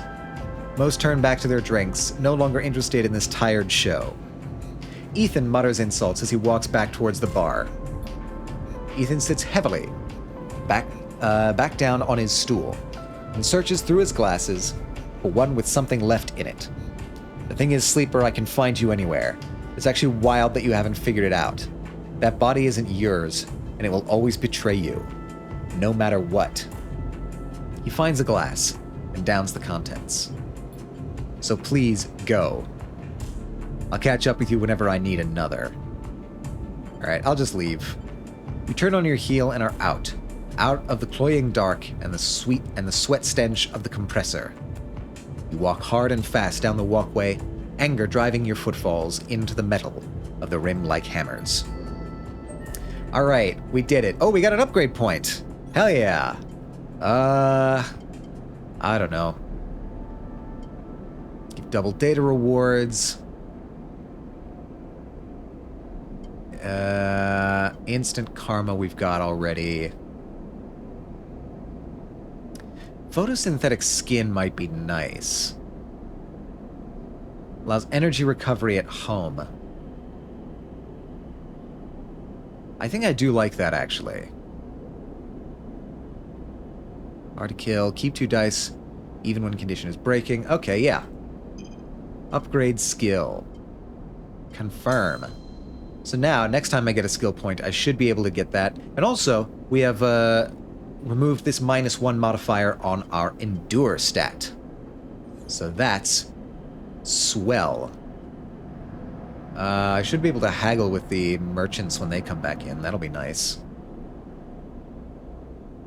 Okay. We have 30? What was that, 30? Yeah. 30 cryo. And a little more than half our condition. We should be able to build up some money in time for that. Play Tavla. Block maintenance. Maintained by the residents, the ramshackle blocks are always in need of repairs. Helping out is a good way to make friends. All right, let's give that a high dice one. I'm thinking I need to get into the low end for something like this to occur. And we get energy for that. Very nice. All right, that's a riskier die. Let's see what that gives me. Perfect. It was all part of the plan. New drive discovered. I got new drive discovered. What was that? Build a home. There's a decent unit in the low end that remains unclaimed. With lots of scrap and a little work, it could be yours. Okay, that's neat. Not sure if... I'm not sure if I want to build that. Maybe. Right now, I need to continue this. Caster. Curious data fence. What is this? 2 walls of units, one of the cavernous streets at the center of the low end. The pressurized bridge is full of the clack of Tavla, the shouts of children, the whir of air filters. Caster. Oh, he's like a data fence because he fences data. I see. Sleeper. You turn to see a man sitting at a Tavla table alone. Somehow untouched by the hustle and bustle of the people around. He gestures to the stool at the opposite side of the table. Sit. I'll sit. Yeah, sure. You sit at the metal stool, and he starts setting the board with counters, or at least the filter caps low-enders typically use in their place. Caster, he says by way of introduction, looking over his glasses. Night or day? He asks, gesturing at the caps, crudely sprayed white and black. Day. He rotates the board so the white caps are in front of you. Let's begin. You take a plastic die each, pitted and worn, and roll to determine who starts. Caster rolls a 6, you a 4. I lead. He smiles and begins to move his first cap precisely along the board. Play passes back and forth between you, the dice changing hands as the caps spread along the board. As it does, Caster speaks, eyes not leaving the caps. It is unusual to see a sleeper on the eye. That's why I wanted to play you. You take your turn, rolling a 5 and a 6. Play carefully. After all, a sleeper's mind must be somehow different to a human one. Being emulated, I mean. As Caster talks, you build up a wall of caps, stacking them safely across the board. Progress is slow, but you remain unexposed. I don't mean to offend you. Caster meets your eye. I merely see that you are by definition different. What has been subtracted in the emulation, what has been added.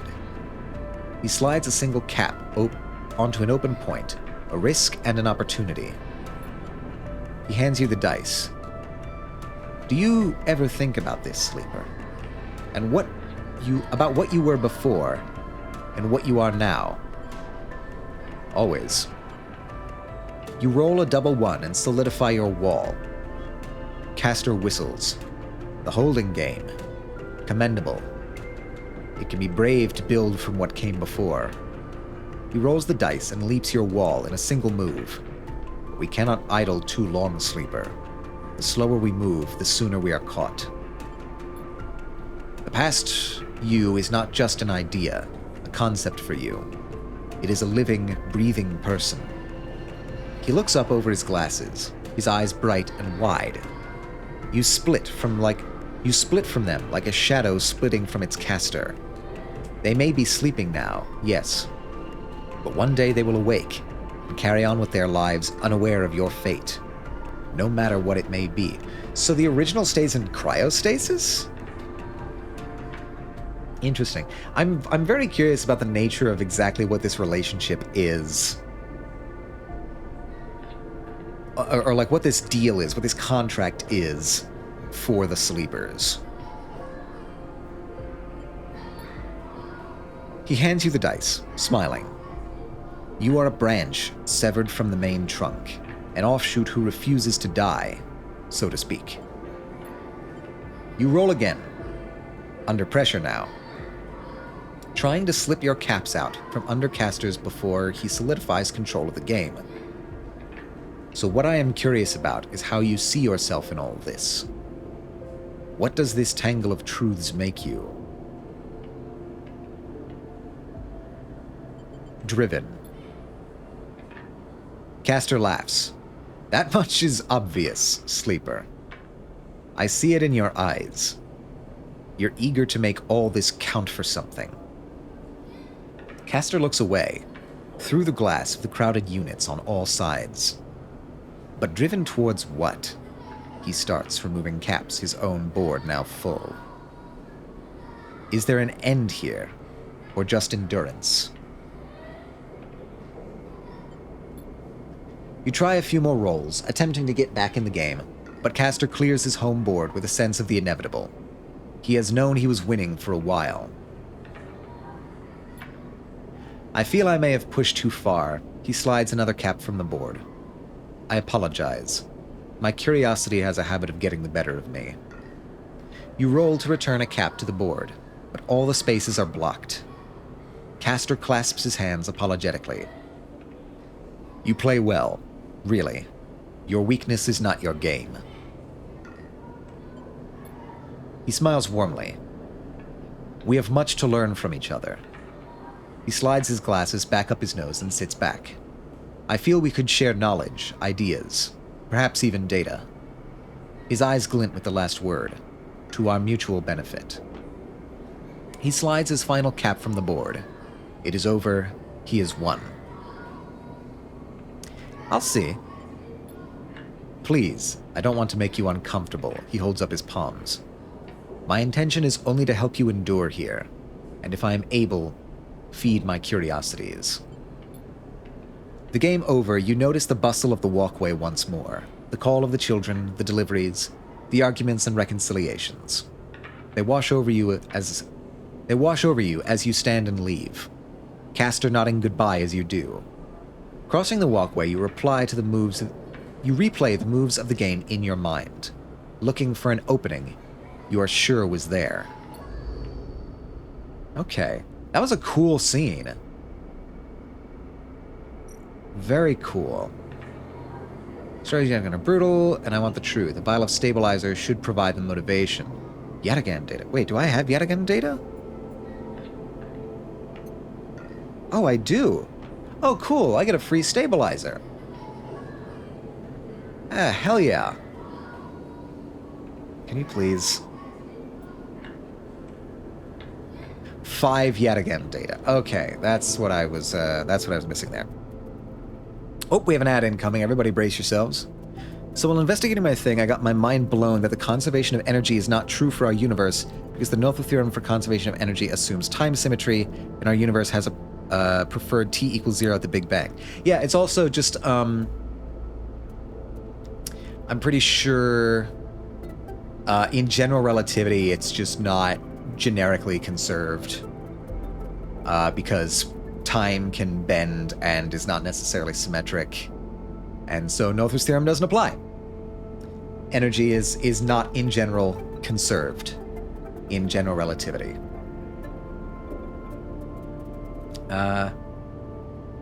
Yeah, don't the beginning of the universe throws everything off. Ender Empress with a 3-month subscription. Hi, Ender. How are you doing today? We're in space. Okay, good. The auto shout-out is working. That's good to hear. Bwah! Moving? You're moving today? Oh, shit. Well, Oh. I thought you were moving. Yes, my face does move. It's true. Yeah, I started this last week because I couldn't think of any better way to do it.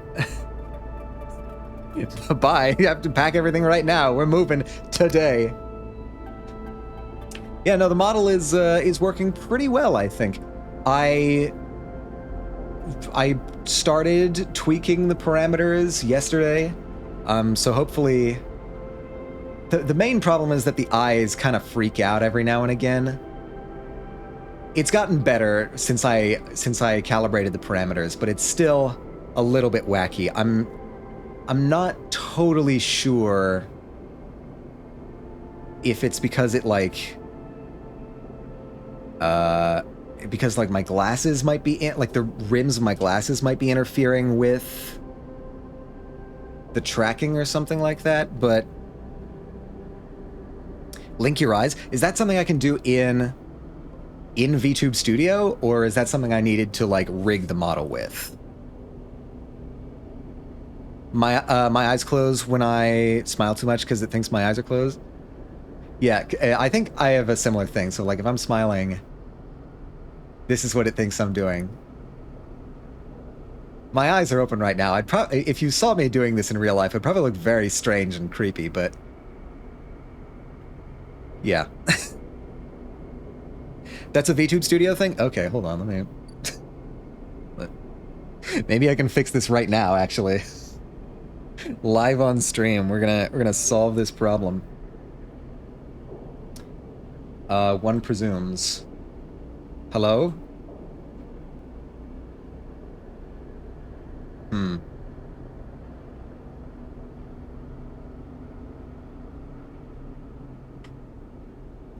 Well, I don't seem to be able to bring up any menus right now, so maybe we'll do that later. Maybe we'll do that at a different point in time. I linked mine because I didn't want frog eyes. Yeah, I've gotten those occasionally. Ender's buying, guys. I want to react if your menus aren't working. Double click the screen. I did, yeah. One of the things that I noticed Wait, what the fuck? I was just here 10 seconds ago and that didn't work. You all saw. You all saw. You all saw me come over here.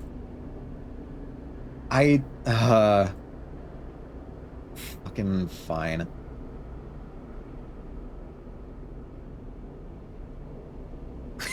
So okay. Where is this option exactly? Is it in the model thing? You can also use Sprout so you can't see members? Ah, but the thing is I can't because I'm on a Mac. So, womp womp. Maybe I didn't double click fast enough? Maybe. I don't mind the menus. It's a minor inconvenience. Auto setup. I smile. I open. Auto blinking and auto breathing seems wild. I don't see any obvious options here. Jazz. It's Jazz. Shoutouts are not mod exclusive. Don't abuse this power. Hello, Jazz. Hello. I did it on instinct. You see? It's the mod instinct. It builds up fast, don't it?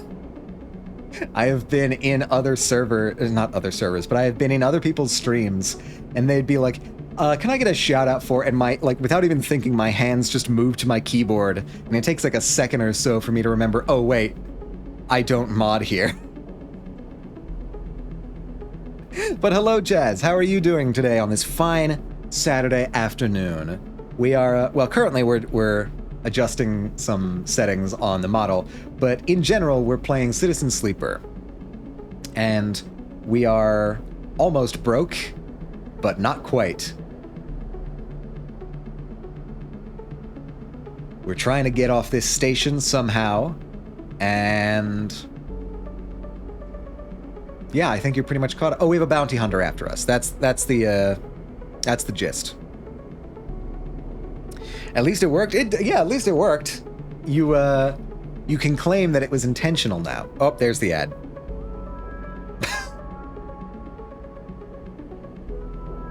Well. Oh well. In the meantime, I think I will deactivate the menu.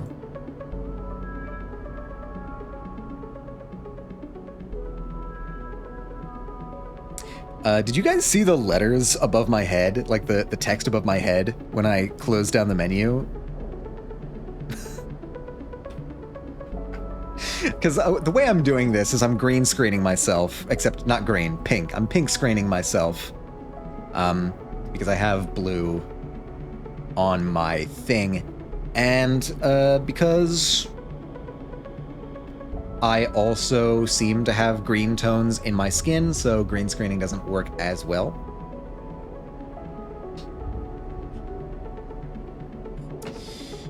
What are we doing now? Let's... There's a transparent background? What?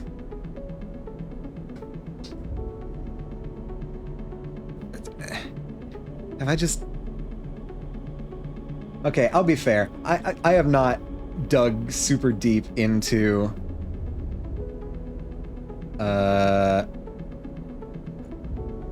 Maybe a color picker?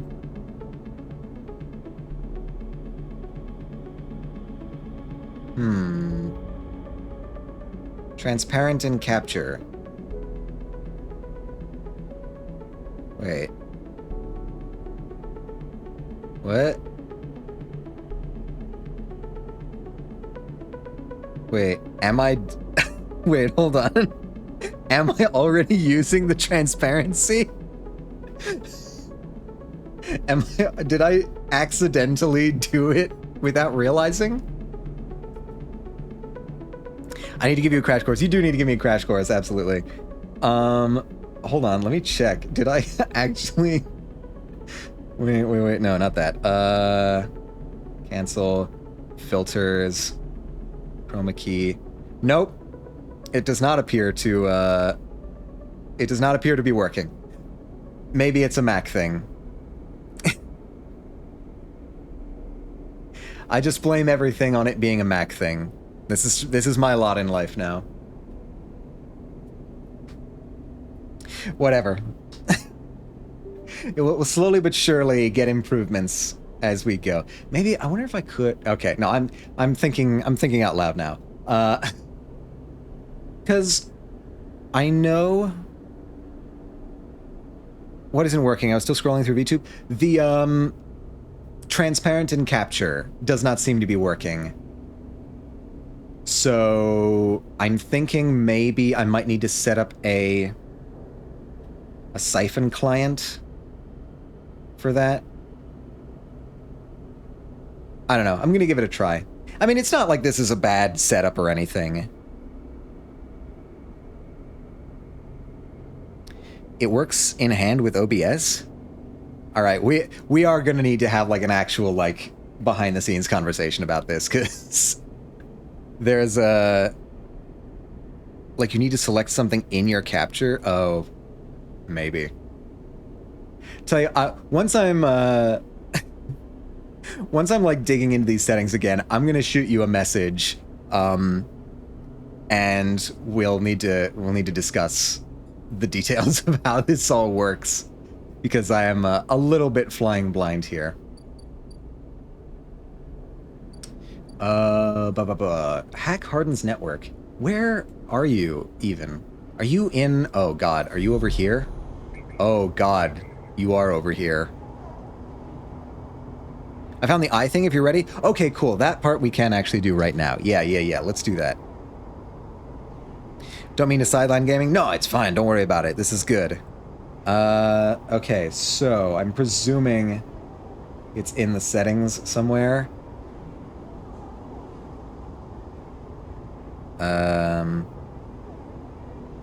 But where exactly is not yet clear.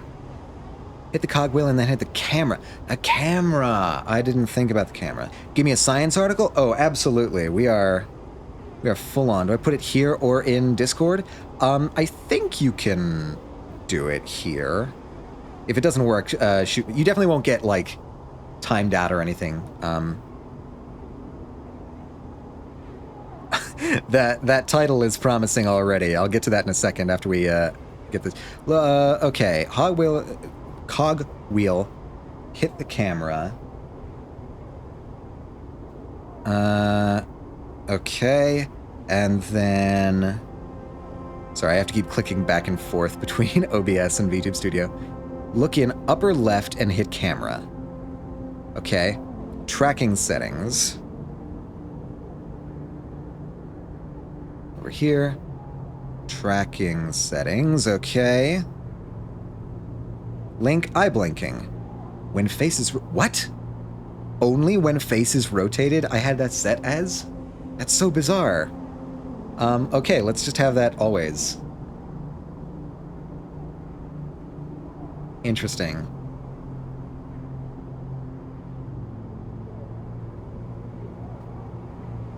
That,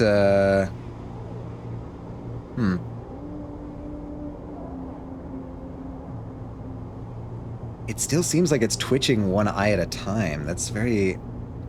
maybe not. Yeah, no, what the hell?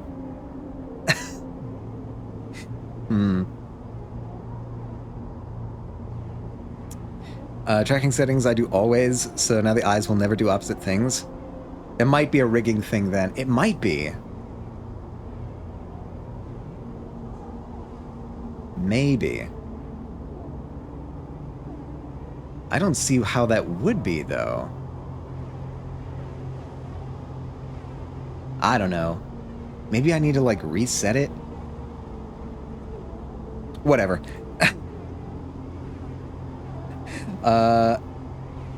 Atomic's just big brain, does not need to see to read.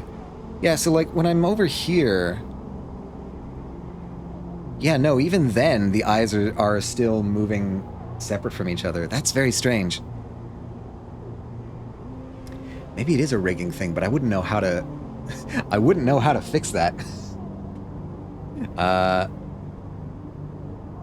Well, whatever. Let's take a look at this scientific article. Boo, boo, boo. I think I should be able to... You tried your very best, Ender. I appreciate it. I will see if I can think of any other solutions to this. Can I just copy that from here? Copy message. And then we go to Firefox and see if we can paste and go.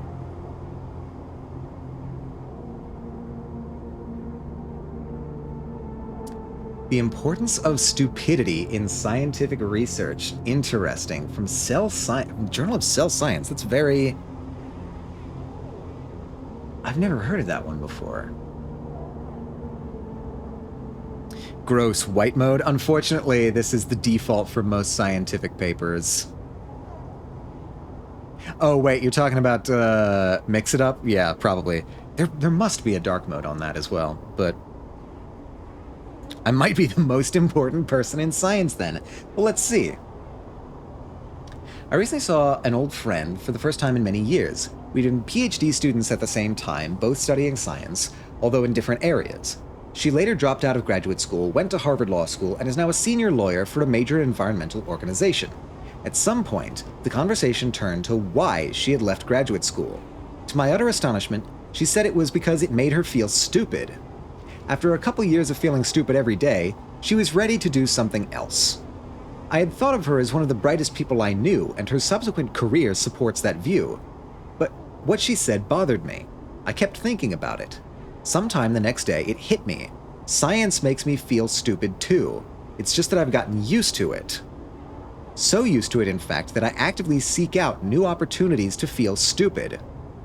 I wouldn't know what to do without that feeling. I even think it's supposed to be this way. Let me explain. For most of us, one of the reasons we liked science in high school and college is that we were good at it. That can't be the only reason. Fascination with understanding the physical world and an emotional need to discover new things has to enter into it too. But high school and college science means taking courses, and doing well in courses means getting the right answer on tests. If you know the answers, you do well, and you get to feel smart. A PhD, in which you have to do a research project, is a whole different thing. For me, it was a daunting task. How could I possibly frame the questions that would lead to significant discoveries, design and interpret an experiment so that conclusions were absolutely convincing, foresee difficulties and see ways around them, or failing that, solve them when they occurred? My PhD project was somewhat interdisciplinary, and for a while, whenever I ran into a problem, I pestered the faculty in my department who were experts in the various disciplines that I needed. I remember the day when Henry Taube, who won the Nobel Prize 2 years later, told me he didn't know how to solve the problem I was having in his area. I was a third-year graduate student, and I figured that Taube knew about 1,000 times more than I did, conservative estimate. If he didn't have the answer, nobody did. That's when it hit me. Nobody did. That's why it was a research problem. And being my research problem, it was up to me to solve. Once I faced that fact, I solved the problem in a couple of days. It wasn't really very hard, I just had to try a few things. The crucial lesson was that the scope of things I didn't know wasn't merely vast. It was, for all practical purposes, infinite. That realization, instead of being discouraging, was liberating. If our ignorance is infinite, then the only possible course of action is to muddle through as best we can. I'd like to suggest our PhD programs often do students a disservice in two ways. First, I don't think students are made to understand how hard it is to do research, and how very, very hard it is to do important research. It's a lot harder than taking even very demanding courses.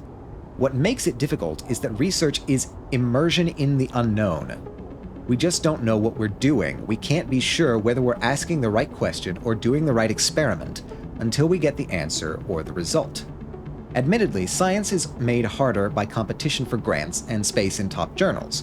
But apart from all of that, doing significant research is intrinsically hard, and changing departmental, institutional, or national policies will not succeed in lessening its intrinsic difficulty. Second, we don't do a good job of teaching our students how to be productively stupid. That is, if we don't feel stupid, it means we're not really trying. I'm not talking about relative stupidity, in which the other students in the class actually read the material, think about it, and ace the exam, whereas you don't. I'm also not talking about people who might be working... wait a minute, I think I lost my place. Hold on. Who might be working in areas that don't match their talents. Science involves confronting our absolute stupidity. The kind of stupidity is an existential fact, inherent in our efforts to push our way into the unknown. Preliminary and thesis exams have the right idea when the faculty committee pushes until the student starts getting answers wrong or gives up and says, "I don't know." The point of the exam isn't to see if the student gets all the answers right. If they do, it's the faculty who failed the exam. The point is to identify the student's weaknesses, partly to see where they need to invest some effort, and partly to see whether the student's knowledge fails at a sufficiently high level that they are ready to take on a research project. Productive stupidity means being ignorant by choice. Focusing on important questions puts us in the awkward position of being ignorant. One of the beautiful things about science is that it allows us to bumble along, getting it wrong time after time, and feel perfectly fine as long as we learn something each time. No doubt, this can be difficult for students who are accustomed to getting the answers right. No doubt, reasonable levels of confidence and emotional resilience help, but I think scientific education might do more to ease what is a very big transition from learning what other people once discovered to making your own discoveries. The more comfortable we become with being stupid, the deeper we will wade into the unknown, and the more likely we are to make big discoveries. I think this is a generally good idea. I think I slightly disagree with the idea of calling this stupidity instead of just not knowing something. I think part of the problem is framing it as stupidity, of like not knowing something as a kind of stupidity. That might be creating part of the emotional problem at the very least. But generally, I agree with what Martin Schwartz is saying here. The practice of research is a very different thing than taking tests and whatnot. Yeah. I've been around PhD students before when I was getting my master's, and it's very much like a you've got to like chisel this out on your own sort of vibe, because you're researching something that nobody's ever quite researched before. You are becoming the forefront on that particular topic. So yeah, very good article. I like this a lot. Thank you very much, Echo, for submitting this. Whoop. I'm going to take a drink of water.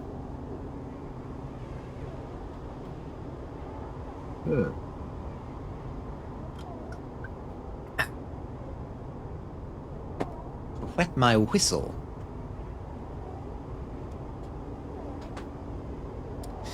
Okay, now, back in the game, we are trying to track down Hardin's agents. That's 3. Damn, this is going to attract the eye of the hunter, isn't it? Hardin agent.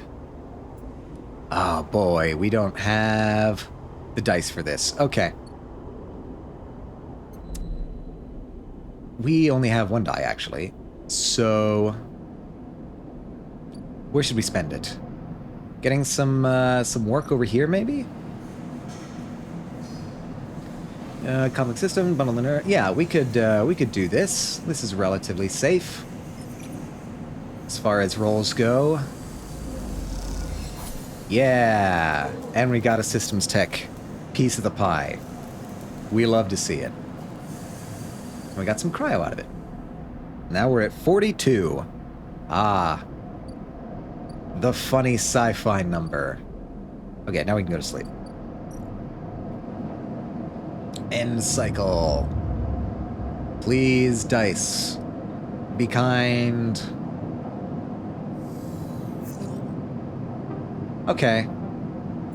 That's not the worst. That's not the worst. Let's see.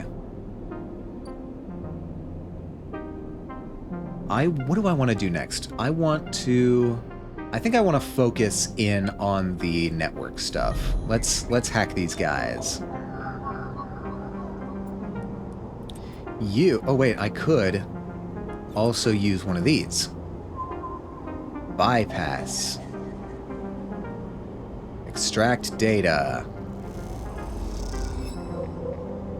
Hardened agent port unlocked. Okay. That's good. Oh, that's these. That's these over here. Okay, the hunter is going to find us. Let's just accept that fact and move forward. Because I don't know of any way to, like, reduce my heat from the hunter's perspective.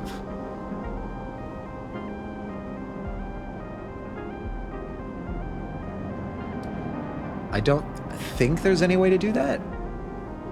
In any case, we've got that. Adding an agent, key node, harden agent. This is going to mess with us. Oh, you're not. Damn it, you can't accept any of my stuff. Alright, fine. We'll do the rest later. Do you have anything interesting? Image protocols, yet again business. I don't think I have. Pavinage data. But you want 5 for that. Okay.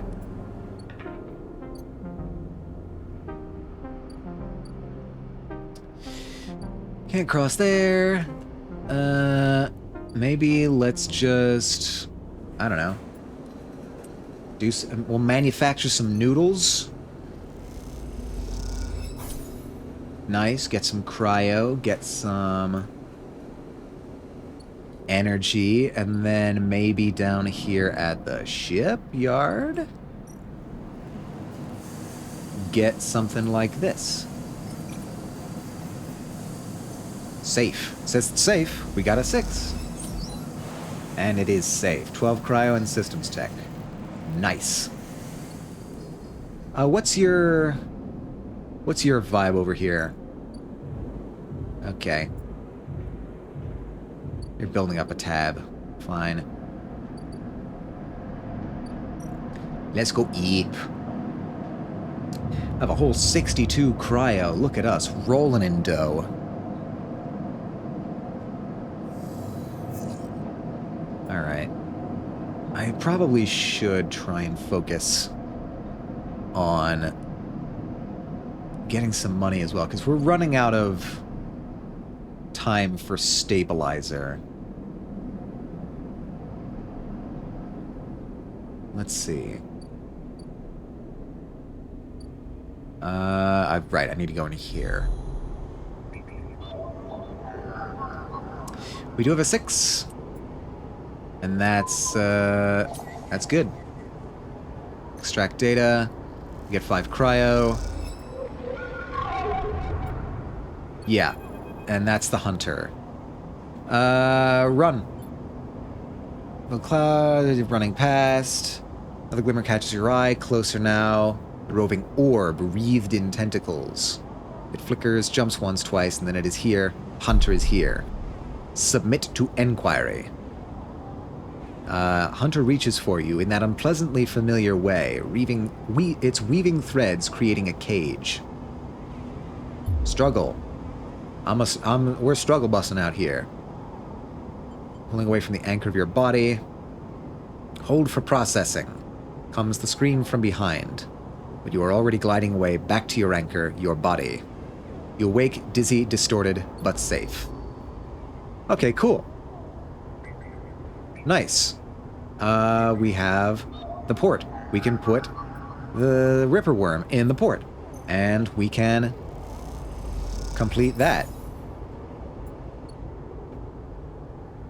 Huh. Didn't notice that. Cool. Now we go back out. Meet Feng here. What's our... Okay, we have 67 cryo. It's not Not great.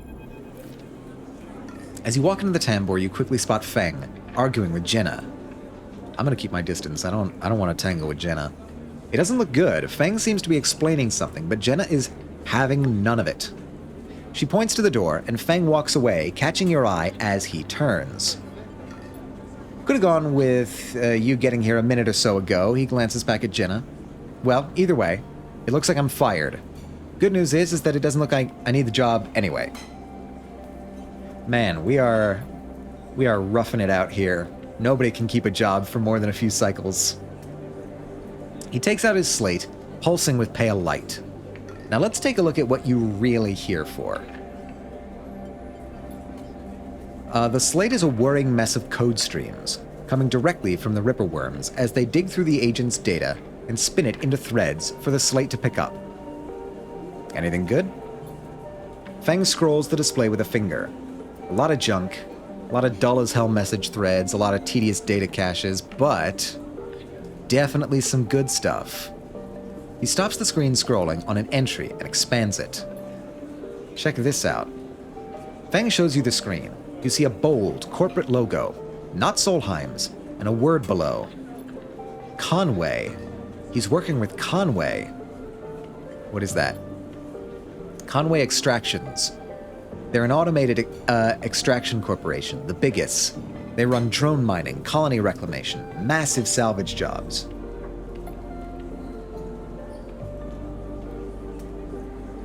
He's been speaking with them personally. Got a whole chain of messages here, but it's mostly encrypted or redacted. Damn it, this is juicy, but we can't nail him with it. Wait, what's this? A wasteland reclamation facility. Right here on the eye. What's the bet this place is tucked into the wastes? The wastes? It's the section of the eye Erlen couldn't reclaim. It was too damaged, too cut off. Back before the collapse, people would have got there by going down the connected spoke from the hub. But that spoke's broken now, so the only way is the long way, round the rim, past the greenway.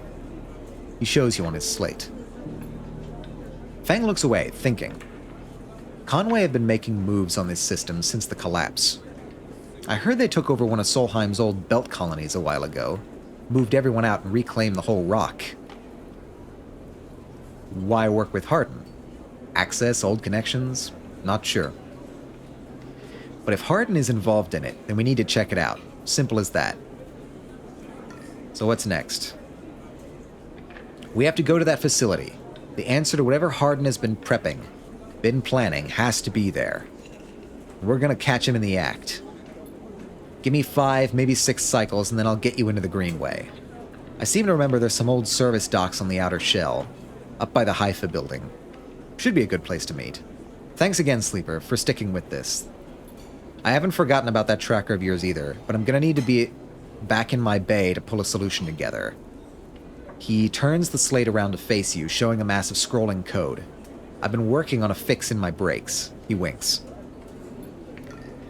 See you soon, Sleeper.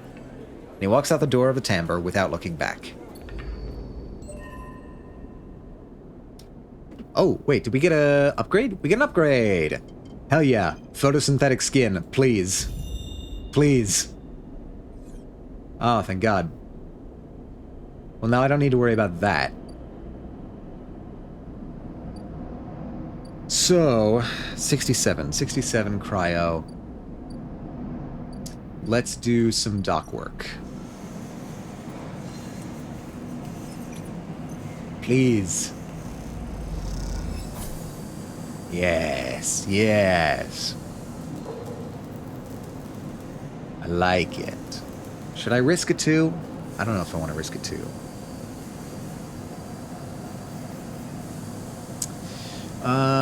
If there's another way... Hold on, let's see. What else do we have? Traders should be here soonish.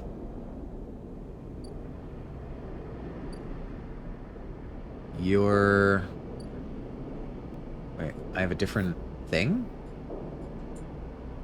Meet Feng in the Greenway. Where is the Greenway, actually? Track? Thank you.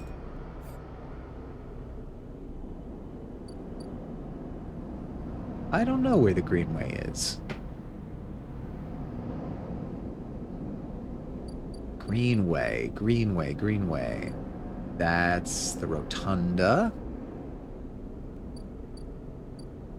And Greenway? Free Spoke. Founder's Gap. Yeah, I don't actually know where the Greenway is. I can't sell anything, right? I don't think so.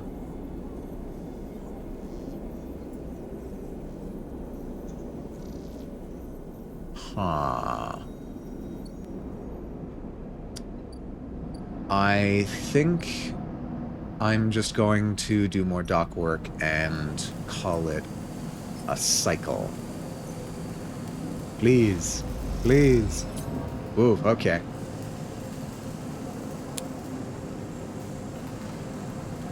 Need to be more careful there.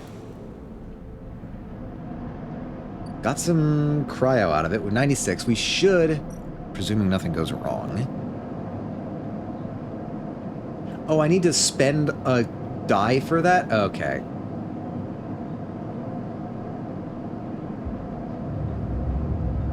Fine. If I'd known that, I would have saved my 2 die for that instead of risking it there. Let's see. Since we have a guaranteed win here, let's use it over here. And hopefully that'll get us a double slice. Yes, okay. Shipyard. Alright, we might be able to use this. Each shift, a crowd of would-be workers gathers outside the shipyard, each of them clinging to a 4-digit number printed on receipt paper. These are their assignment numbers, and you're either called for a shift or you aren't. As you arrive, the crowd is restless, and chatter rumbles through the lines. For those who, like you, have graduated to the work teams, shifts are guaranteed. Having just walked out of a meeting with a supervisor where you were praised for your efforts, you feel the glow of a job well done. Yet you can't help but feel empathy for those huddled as you pass, waiting for their number to come up. You keep your head down as you leave the shipyard, feeling a little guilty as you do. Hey, sleeper, wait up! Lem's voice trembles as he shouts through the rumble of the crowd, and you turn to see him pushing through, Mina crying in his arms. Lem! Good to see you, friend. He's breathing hard after shouldering through the waiting workers, yeah. You made the work team, good for you. He tries to catch his breath, stroking Mina's hair as he does. Shh, baby, give me a second here. He smiles weakly at you as he comforts her, and her cries start to fade.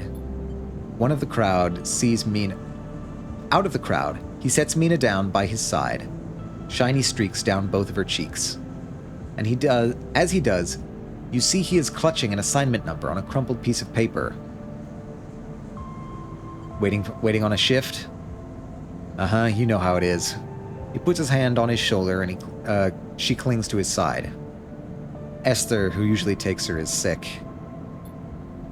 He stretches. I don't know what... A noise sounds from the entrance, a klaxon, followed by a list of numbers growing brightly on a display screen. The crowd responds instantly, pushing and pulling as people try to wade to the entry checkpoint. Lem stops and turns back toward the crowd, then glances at the crumpled paper. That's my number. Shit. Mina.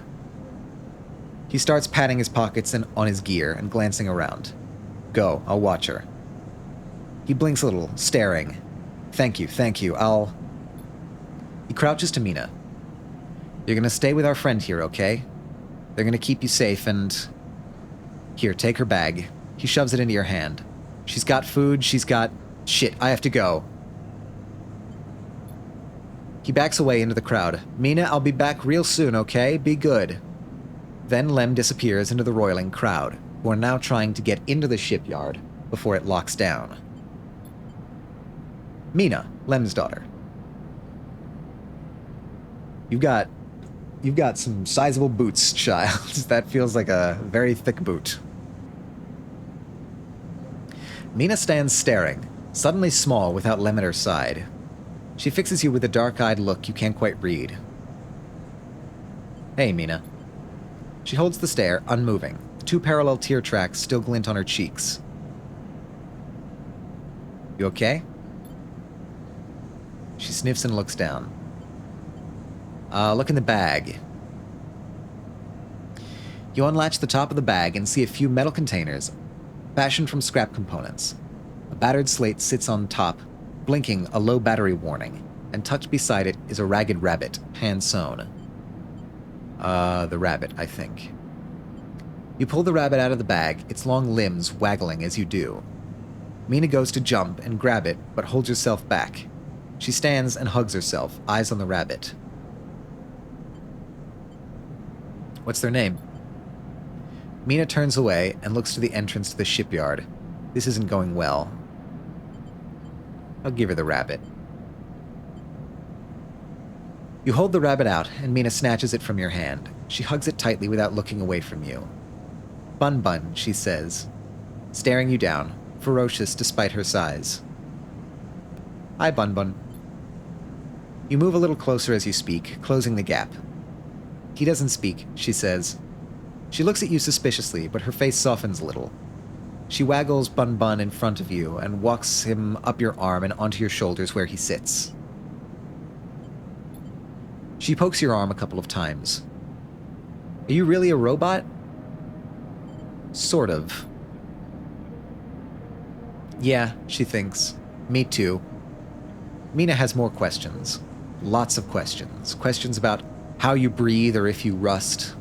But before long, you're talking about rabbits and what Esther, the lady who usually takes her, smells like, and whether or not fairies live in the eye's heating pipes.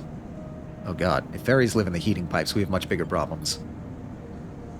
You pass the time like this, sitting side by side on the floor of the walkway as others pass by, sometimes talking, sometimes drawing on the slate, sometimes playing with Bun Bun the rabbit.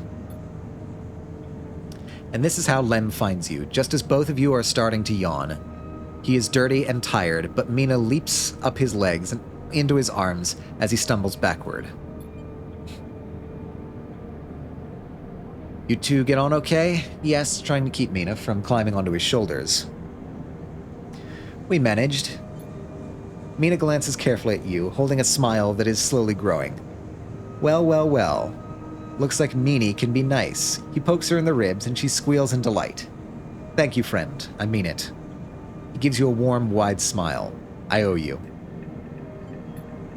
Look, he glances around. It seems like Esther, the lady who usually watches her, is going to be out for a spell. If you ever have some time, I'd really appreciate you coming down to our place in the low end. If you have time. But now I have to take this one to eat. He plays at biting Mina, and she giggles in response. See ya, sleeper.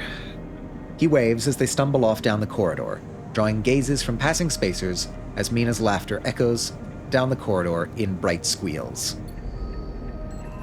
Yay, we have a new drive. Help Lem work. Wanted to leave on the sidereal horizon. He'll need someone to watch Mina while he works his way onto the construction crew. Cool. Cool. Sidereal bridge. Oh my god. Coming together block by block. Each cycle, you see another piece slotted in place. Junior Tech has qualified you to work in the team handling the final tech fit-up of the Sidereal Horizons Bridge. A vast job. Okay. Can I do that? 100% positive. That's a nice bonus. Hell yeah. And 2 notches on the Sidereal Horizon. Nice. We are running out of energy and stabilizer, though. So maybe now is a good time to visit the stabilizer and grab that. Acquire stabilizer. Please. Yes, cool. Okay, looks like we're gonna have a conversation with the doctor here. As you quickly leave the surgery, eager to be away from Toshiro's glare, you notice something wrapped around the stabilizer vial, clutched tightly in your hand. You open your hand, and a thin film, marked with holes and sigils, unrolls from around the vial. At one end has a hard metal strip, a handle. Inspect the film. You hold the cloudy film up to the light. It is perforated with an ornate pattern of holes. You can make out a word among the markings. Passkey. Is this an entry key for somewhere? Around the vial? The metal handle is worn and pitted, but you can see a set of numbers imprinted onto it. 207F, and then crudely scratched into the handle at some later date. Low end. So it looks like a key to some place in the low end? For a moment, you consider going back to the surgery to return the key, and then quickly think better of it.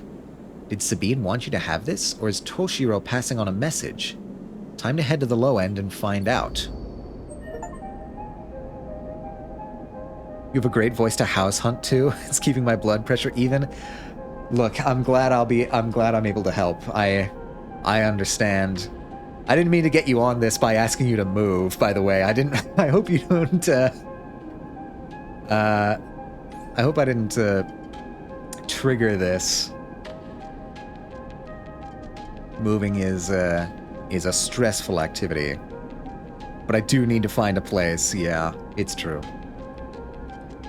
Retain energy and engage action. Are you, I don't know. Given your blood pressure report, I'm guessing that you're not finding anything that's jumping out at you.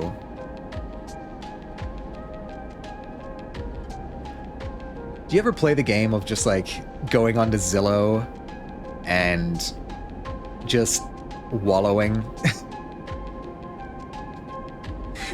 Why do people hate pets?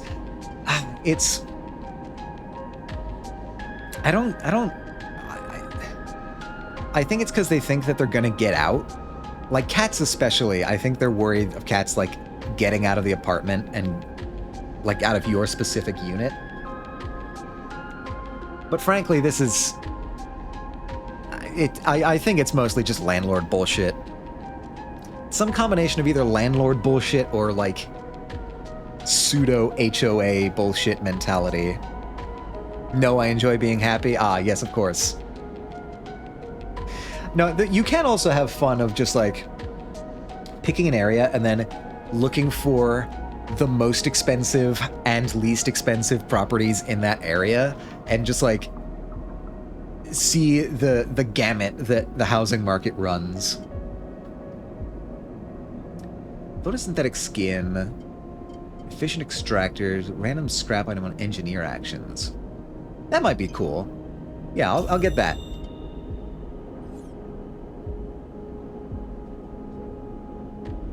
I did find a really fancy house and I was trying to recreate it in Unity. Oh, I didn't know you knew Unity. That's cool. I know my,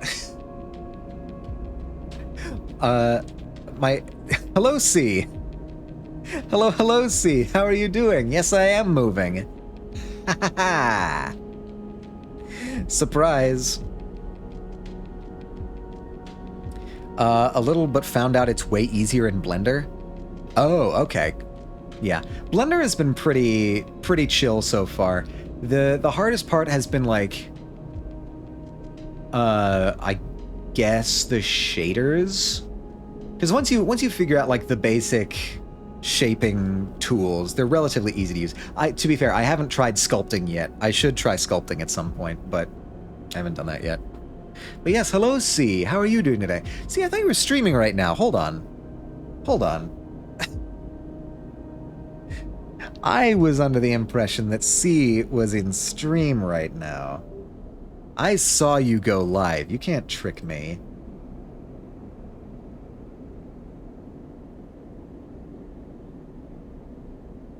Oi, log in.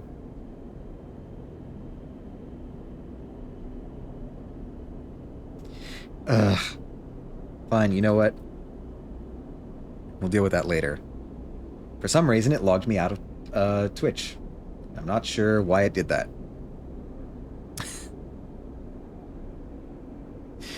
Whatever.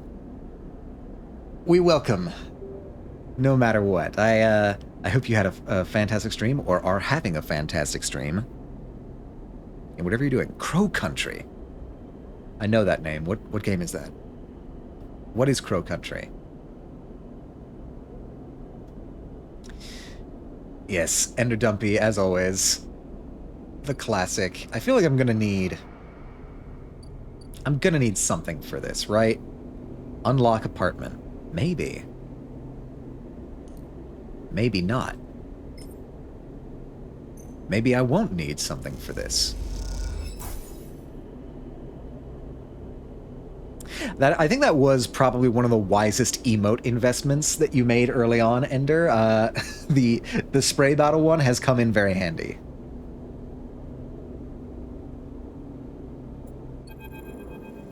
All right, so what is this? What is in this random apartment? This was really dumb of me. In context, this is a really stupid thing to do. You found the key to a random low-end apartment wrapped around a vial of illegally obtained drugs. And you're just like, yeah, I'll visit that. What am I thinking? Why did I do this? As you push the door open, the automatic lights flicker on the inside of the apartment. They reveal yellowing plastic panels, the curved shape of wall-mounted utility units, the detritus of a routine life arranged on every surface. You step inside, clicking the door shut behind. The amber light of the aging fixtures glaze everything with pale orange. The work surfaces hold a variety of objects, indistinct in the dull lighting.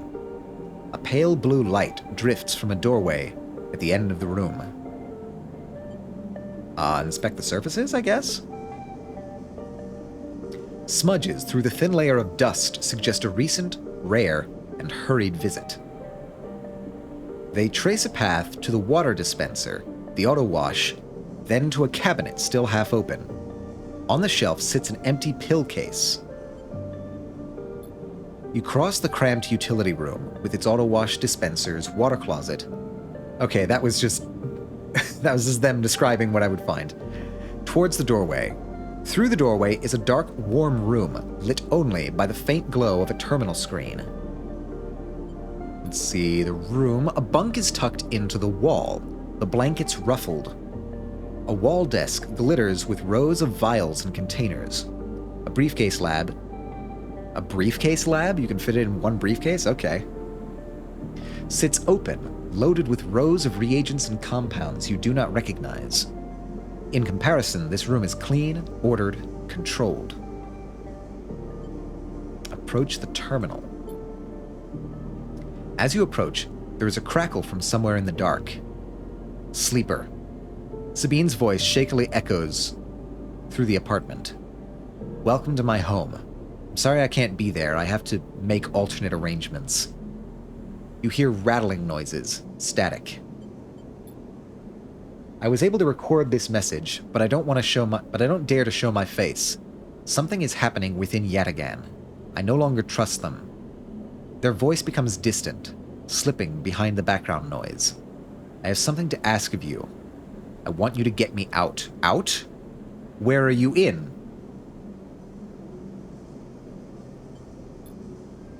Yatagan were supposed to hide me, to protect me. After everything happened, I was desperate. And then after that, I was too tired to care. A noise like waves passes over the recording. But I'm done with them now. I want out. Screw the debt.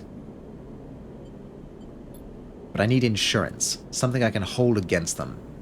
I have my suspicions, but I can't be sure. I need information. And as you know, you need me. Pause, something clicking in the dark. This isn't a threat. You have to understand my position here.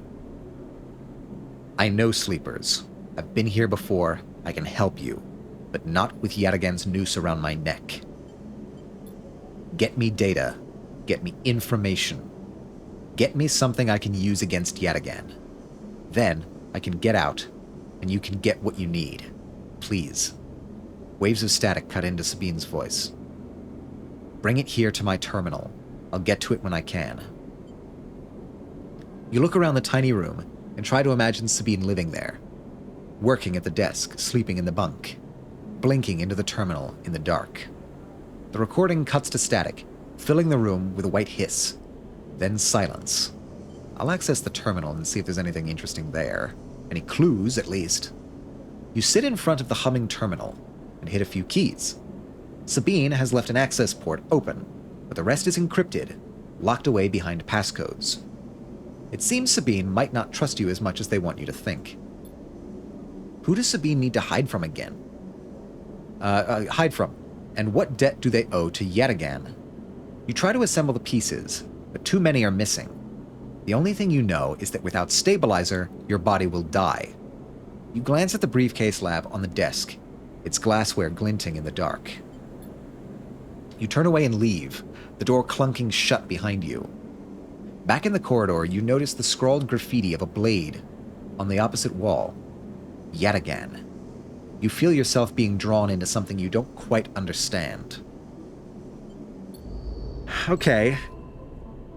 So we're getting involved with the Mafia now. Serial ticket, help Lem work. This gets Sabine out. Extract Yatagan data. I think I should be able to do that over here, right? Yatagan agent. Yeah.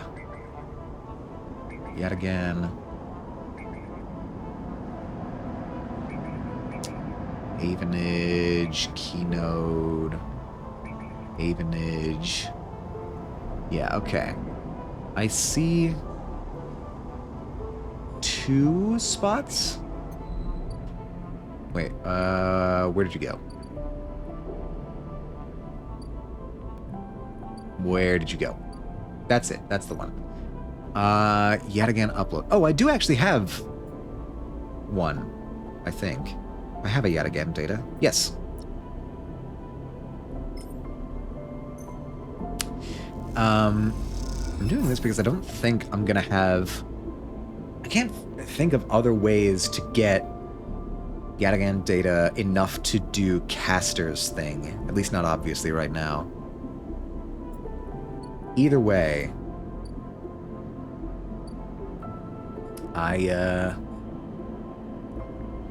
let's see, I have 28. Okay, I still have a day for you.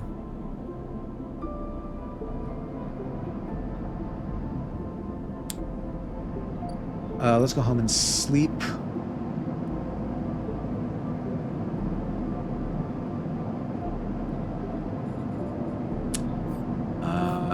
Wait, yes, I can do that. And I should.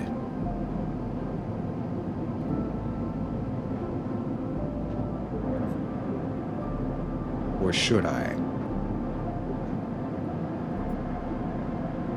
I think I should, yeah. This is gonna open up a bunch of other dice for me, so this is, I think, the move. This is the move. Cool, I'm stable again. Huzzah.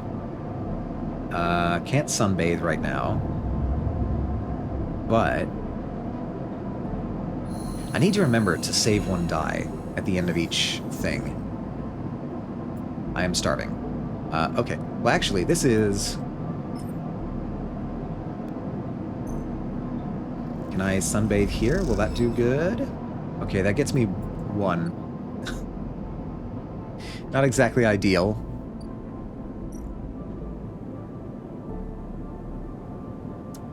Okay, that's some scrap.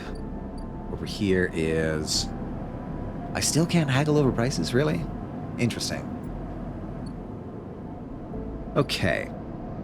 I'm guessing that... We have a 3 5s and a 3. That's pretty good. Wait, Ethan has a thing? The compressor is quiet today.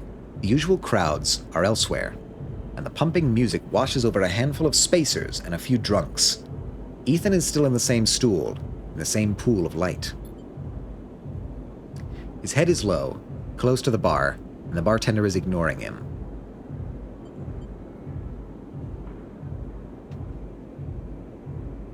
I'm not a fan of that music.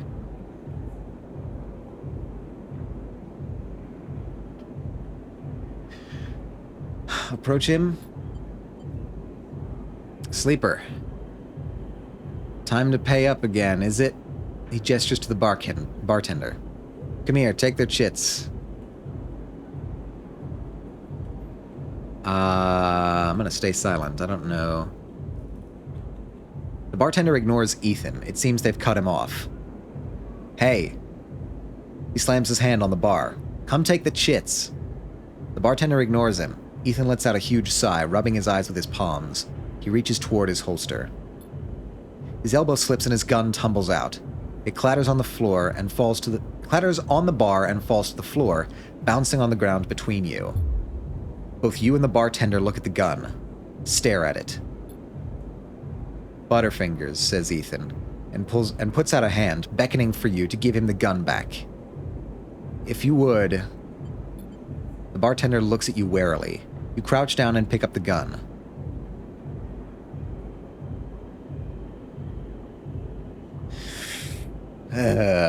Oh. Ad incoming, of course. We have an ad. Brace yourselves, everybody. For more than just the ad, this seems like a very potentially fraught decision here.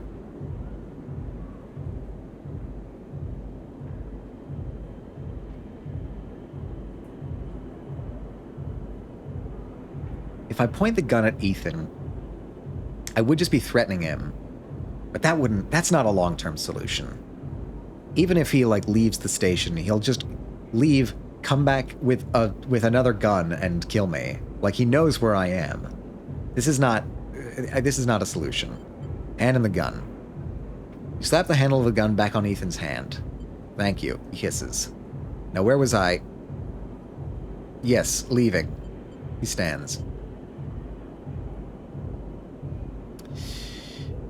Sleeper, well, this has been fun. I think I've wrung every last drop out of this place. Time to go home. Let's go see S&ARP. I'm staying. Ethan brings his gun up to his face and rubs his eye. Well, he says, the bounty pays half, but... He levels the gun. Up to you. And he pulls the trigger. The gun clicks. By now, all the attention in the bar is on you and Ethan, who looks at his gun with a bemused expression. The bartender raises an open hand, and in it are 10 shiny bullets. 10 shiny bullets he took out of Ethan's gun while he was asleep at the bar. Fuck yes, bartender. I like this bartender. They're not even on screen. I don't even know them. They don't even have a name. I love this bartender. Ethan smiles at him. Oh well, he says, and hits you in the head with the butt of the gun. You stagger back and drop to a knee. Somewhere nearby, the gun clatters onto the surface. The hit's a glancing blow, but it makes your vision swim. Through the blur, you see Ethan wrestle a small, thin slate from his belt and hold it up. Enough of this. I'm logging the job and calling it in. No more playing. Your head aches. Ethan taps through a few screens impatiently. He swears and taps again. He starts shouting, a dull echo to your ringing ears. He starts screaming at the slate and throws it across the bar. He crouches down and grabs you by the chin, his face close, his breath heavy with drink. S&ARP just screwed me. He grins maniacally. They canceled the contract. He stands up. They canceled the contract. He shouts at the ceiling of the compressor. You stand up, struggling to your feet. The sting of the hit fading. Ethan is rubbing his temples, his face pale. You hear a clicking sound, like coins being counted, like bullets being loaded into a magazine. When you shake off the last of the blur, the bartender has Ethan's pistol trained on Ethan's head. Ethan stumbles back towards the middle of the room, all eyes on him. Oh shit!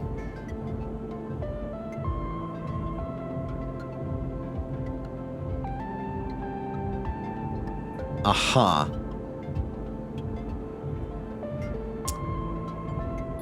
I'll kill all of you, he screams. He stumbles into the wall, spinning away toward the door. I'll be back for that, he shouts at the bartender and lunges out of the compressor. You steady yourself on the bar and catch your breath. The rumble of conversation returns. The bartender goes to say something, but then thinks better of it and begins to clean the bar.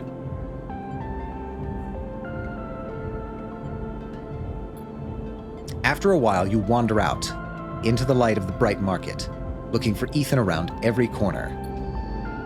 Okay, Ethan may be disarmed, but you doubt you've seen the last of him. Okay, so that's gonna be a thing that comes back into play at some point. Hooray. Where's the Greenway? I don't know the Greenway.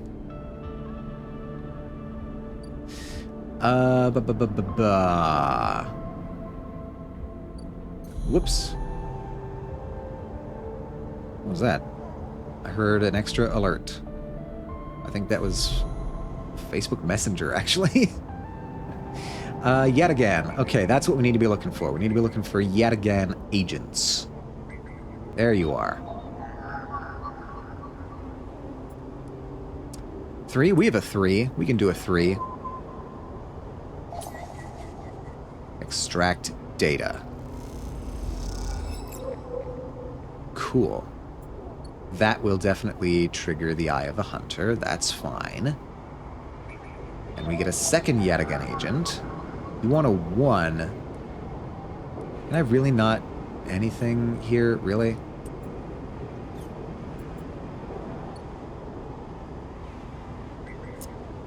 Well, fine. I'll come back later with a 3.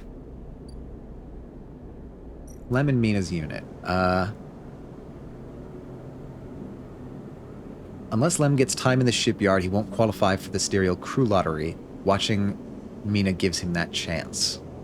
This is a pretty good one.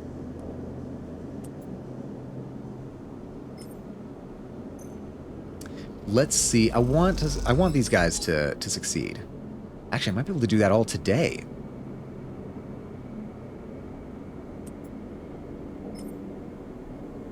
Can I do all of them today? A ticket out and energy.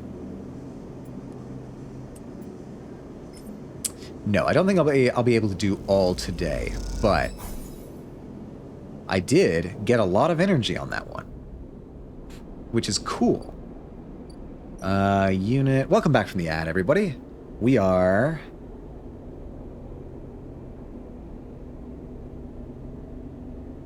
Do I only need 1? Oh, no, yeah, that's... Okay. I already did that. Okay, I'll go sleep a night. Hopefully, what I'll be able to do is get some decent roll. Okay, those are literally just decent. Nothing really special about any of those rolls. What I want to do now is I want to go and get the yet again agent, get their thing, bypass, extract data.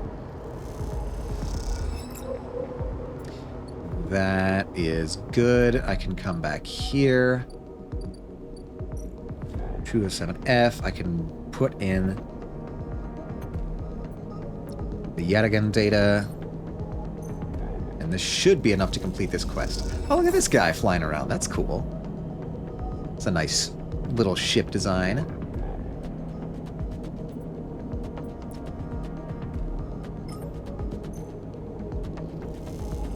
Well, the music's getting a little more intense. Alright, that quest is completed. What do we have? As you turn away from the terminal, the final cache of yet again data uploaded. The air crackles with a white noise. Sleeper? Sabine's voice, weaker than before, comes through the haze. Sabine? A sigh of relief comes through the layers of noise. The call must be coming from somewhere on the station. This has to be short. I don't know if Yatagan are monitoring me. Their voice is hushed, distant. You try to focus on it. The data you've been bringing me from Yatagan agents. There's something in it I don't understand. A shrill howl rattles through the signal. This data is all gleaned from their implants, records of investigation with their records of integration with their nervous systems, performance analysis, error rates, usage data. I've installed many of these implants, and I didn't enable any of this functionality. Their voice dips under the level of the noise, like a swimmer slipping through beneath the water. You listen to the waves for a few seconds before Sabine reemerges.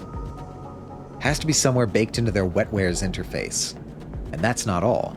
The systems compiling this data are connected to some kind of transmission protocol. It's being broadcast. Wait, why? Every Yatagan enforcer is equipped with black market implants, retinal enhancements, adrenaline boosters, pain suppressors. These implants are gathering data on themselves, on the enforcers' bodies, on their performance. Why, I can't tell. But I can promise you these foot soldiers have no idea this is going on. The background tone switches, dropping to a grainy rumble. If they knew, I don't imagine they would be happy with the situation. Yatagan could have a mutiny on their hands. You lean toward the terminal, straining to listen to Sabine's fate voice. I need a few cycles to put all this together, but this might be the information I need to pressure Yannick into releasing my debt. Sorry, Yannick is... He's one of the heads of Yatagan. They pause. It is better you don't know him. Keep it that way. Suddenly, a banging echoes through the call. Sabine's voice is suddenly whispered, panicked. I have to go. Come back in 4 cycles. Then the sharp crack of a disconnect, and silence fills the apartment.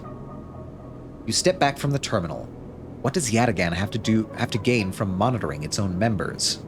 I mean, it's a mafia, so it's not all that out of the ordinary. You try to recall what you know about the gang, but you have little to go on. You think of Toshiro, Sabine's Minder. Not Minder. Sabine's minder. His mirrored teardrop implants set below hard eyes.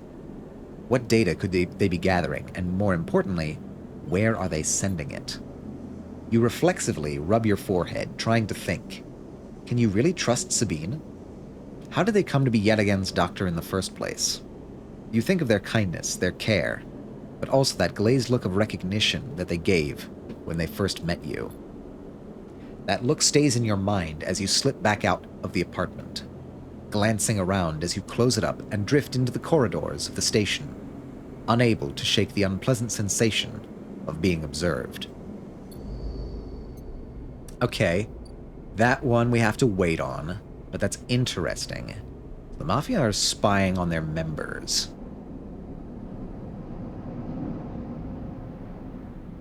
What do I do with this knowledge? Probably not. Sabine is probably the one doing anything with the knowledge.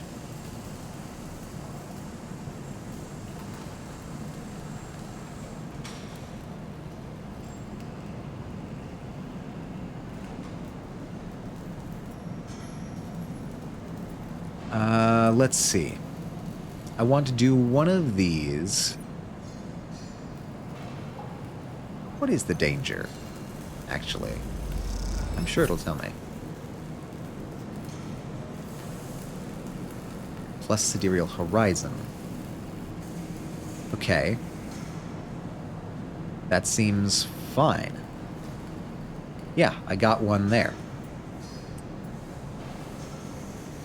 Okay, I'm going to do another 3 here. I'm going to spend this 4 on... Yeah, that's cool. I'm going to spend another 4 on... Where are you? Lemon Mina's apartment. Babysit Mina. Cool. That's that, and then I'll take this 2 back home to regenerate with. Boy, photosynthetic skin would be so cool to have.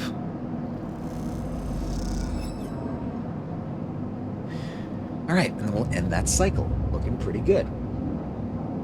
All things considered. Oh my god, look at those rolls! That's incredible. Wow, cool. Let's, I don't know, let's see. What else do we want to try and do? Crack Conway. Defending the Greenway. Where's the Greenway? I don't know the Greenway. Should I be trying to, like, get over here? Or maybe the Spoke. He mentioned the Spoke a lot. I wonder if that's...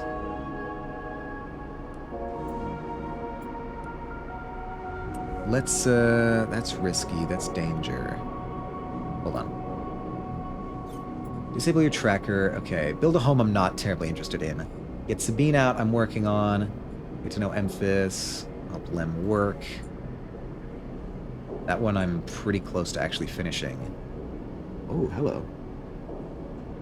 Okay. We're officially on low power settings on my phone. Win a sidereal ticket. Help complete the sidereal horizon. So, like, these two are roughly in concert with each other. Get to know Emphis. Get Sabine out. Disable your tracker. Build a home. Alright, so this is... For disabling my tracker, this is the thing that I think we need to be focusing on. Spoke climber. Let's do that. And, okay, we lost some energy for that. That's fine. It seems like the same amount of...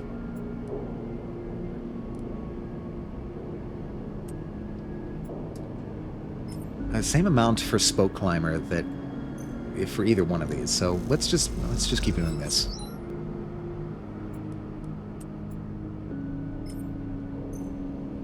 And I think if I get this right, we'll be able to leave and look at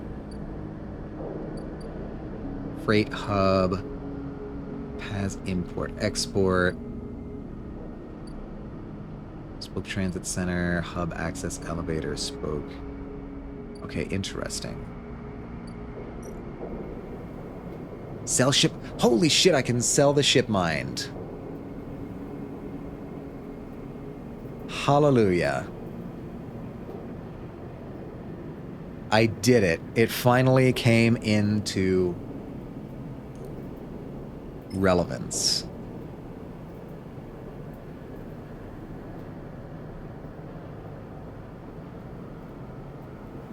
Cool. Nice, 150. Look at this. Look at all this moolah we have. Special will take once good to the starboard belt, but only in bulk. 80 cryo for 3 batches. Okay, so I could just sell those, I guess? Ascender car. Ascend to hub. Ooh. The hub. Okay, cool. Spacer socializing.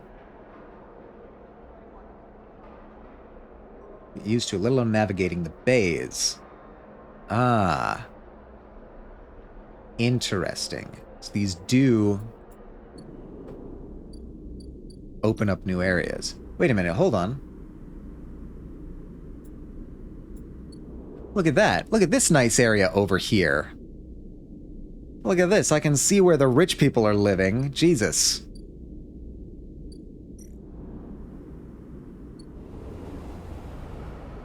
Fine. I should be able to input 150 cryo here. And still have a decent amount left over. Like, is that 68? Yeah, cool. Spacer takes your chits and tells you to prepare. She'll be waiting at the edge for your arrival. Founder's Ferry. Yeah, let's go. Cross to Greenway. As you step into the passageway, someone barrels into you from behind, sending you stumbling down the corridor. It's Esh, Stubborn XXPR spacer. You turn to see an unfamiliar spacer laden with heavy gear. She steadies herself, staring you down as if daring you to respond. Sorry. She adjusts a strap on her shoulder, holding up a hand in recognition before setting off down the corridor. And Peak, cautious XXPR spacer. I'm sorry for her, a second spacer smiles at you apologetically. She's on a mission, and when she's on a mission, they shrug. Not a problem. They smile. You're sweet. Peak. Esh stands further down the corridor, glowering at her friend.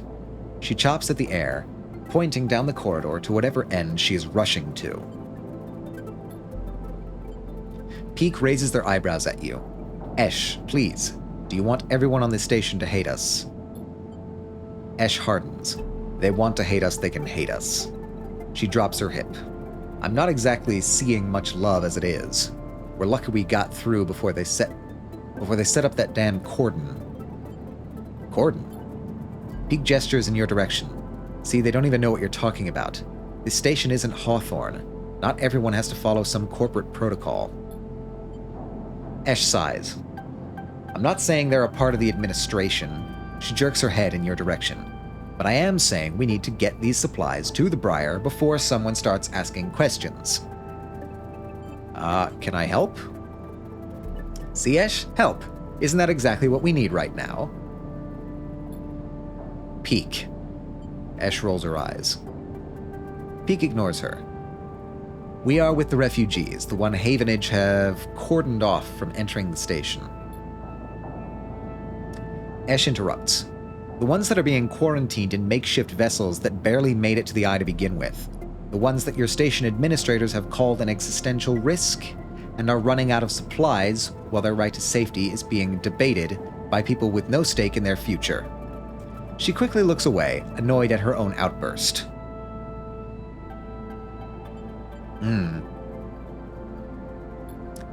She's right. People are trapped out there, and we understand that this is a big problem for the Eye.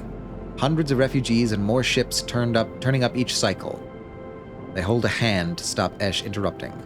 But Esh turns away, her burning anger a palpable force in the close quarters of the corridor. They need supplies, and after everything they've been through, the quarantine isn't helping. That's terrible. Esh looks back at you, her fierceness fading. Please, please, Esh gathers herself and the supplies. Esh, we need help. Just like the refugees needed us, we need others too. They smile at her. Peak turns to you. Come find us. The climbing briar is docked at the Broken Spoke. Past the Greenway, in the wastes. We have a good view from the cordon. We have a good view of the cordon, though we are keeping our distance for now. Come help us. They squeeze your hand. Esh turns to leave and Peak follows, waving goodbye. A moment later, Esh shouts back down the corridor. Don't bother coming empty-handed. You want to help? Show us. Bring supplies, or don't come at all. And with that, they disappear around the corner, Esh already picking up speed as Peak calls for her to slow down. A refugee flotilla. Where are they coming from, and why now? Each time you think you begin to understand this place, something changes. New drive discovered. Flotilla aid, yeah. Bring mushrooms to the Briar. Okay, so the mushrooms are a pretty crucial resource on this side of the station. Holy smokes, there's a whole other... That's the climbing briar. I guess that's the other end of the break? Climbing briar. Oh, the climbing briar is the name of the ship. Okay, I got it. The wastes, ruined agriculture systems. Haifa commune, self-sustaining community. Derelict Greenway dock. Greenway, overgrown biosphere. Let's try here. Wait, hold on. I just want to make sure that I'm not missing anything. No, okay, so this is the first part here. What do we got? Well, we have an objective called Going Green. Exploring the greenways, unlike any other place in the eye, its overgrown chambers defy mapping. Alright, so this is just like, hey, unlock this area. Cool. Over here we have waiting for Feng. Cool. Oh, I still do need to spend a little time waiting for that. Haifa Commune. Work the canteen, work the grow beds. Communers to work your way in through long service. It isn't for everyone. Newcomers to the commune can work within the canteen, preparing and serving food for those that make the compound their home. Okay. You are... Gather scrap. I don't think I can do that. Why is that animation so wobbly? It just woo to zoom in. I feel like a keyframe got stuck in there somewhere.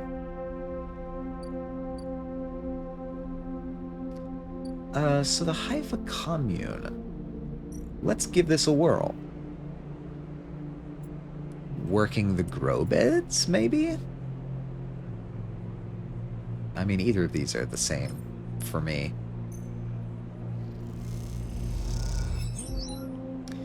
Oh, cool. We get energy for this as well. These are both safe, actually. So, hopefully, as long as I don't get a negative, that should be good. New drive? What's new drive? Join the Haifa Commune. Meets the needs of its members in exchange for work. Could you find a home here? Interesting. Okay. Cross to the rim. I haven't seen this place. What is this? Freight operator, steal a shipment. Okay.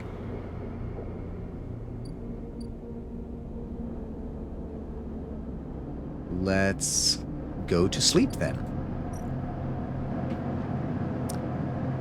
End cycle.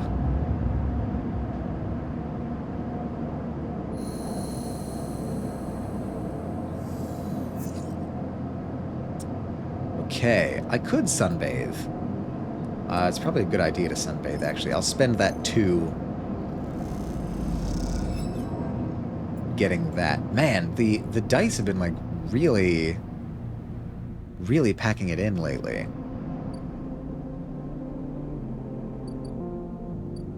That we're still waiting. I think we're still waiting on the service dock. Yeah, okay. So, let's go back. I want to focus this round on the... You like jazz? Everybody likes jazz. Jazz is a cool person. How you doing, Ruby? Last seen playing Lethal Company. How was the Lethal Company? Is it good? Were the spoils worth the effort? How are you doing on this fine day? It's good to see you, Ruby. We are currently trying to survive in space capitalism. Or, like, the remnants of it, maybe?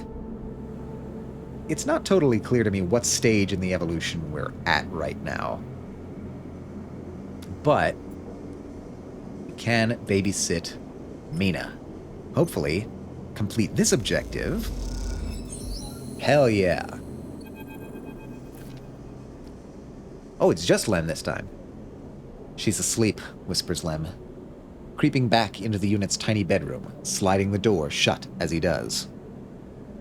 I have something that I can't wait to show y'all. Ooh, I might have a suspicion of what that is. Very cool. I'm excited. That's exciting news. If it's what I think it is. I mean, it's exciting in any respect. But yeah. I'm glad that there is, if I'm interpreting correctly, progress on that front. You're perched at a thin bar in the main room. The slate in front of you still glowing with Mina and your drawings from a cycle spent together. There's a ring, the only world Mina has known, with stick figures standing along its edge. The tall one's you. Well, close enough? Okay. Fair enough, fair enough. I will not pry further. I suspect you have your reasons for discretion. But, yeah, I hope you're having a good day, Ruby. What are you doing?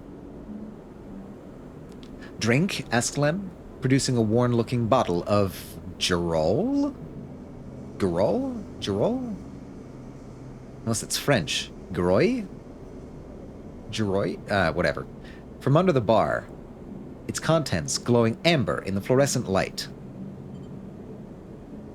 Sure. I'll be personable here. Lem nods and glugs a few fingers into a couple of metal tumblers, then sits down with you at the bar. Cheers, he offers, and you clink the metal containers together. You know, we actually have something to celebrate this time around. I made the assembly team on the Sidereal. He grins broadly. Clearly, he has been desperate to tell you all cycle. Amazing. Couldn't have done it without you keeping an eye on little meanie back there. Lem shifts a little in his stool. He looks uncomfortable. How's our girl doing, Sleeper? I haven't seen much of her these past cycles. She misses her father. Lem looks away. Yeah. He says to no one in particular. The silence stretches out as Lem takes a drink, his eyes fixed on the bedroom door. She's great. I can't take all the credit for Mina. She isn't actually mine. He gazes into the middle distance. I pulled her off a refugee shuttle out by one of Ember's moons. The colony was falling apart for decades after Solheim collapsed, surviving on next to nothing. Eventually, some of the residents tried to make for the Eye on those decrepit old shuttles.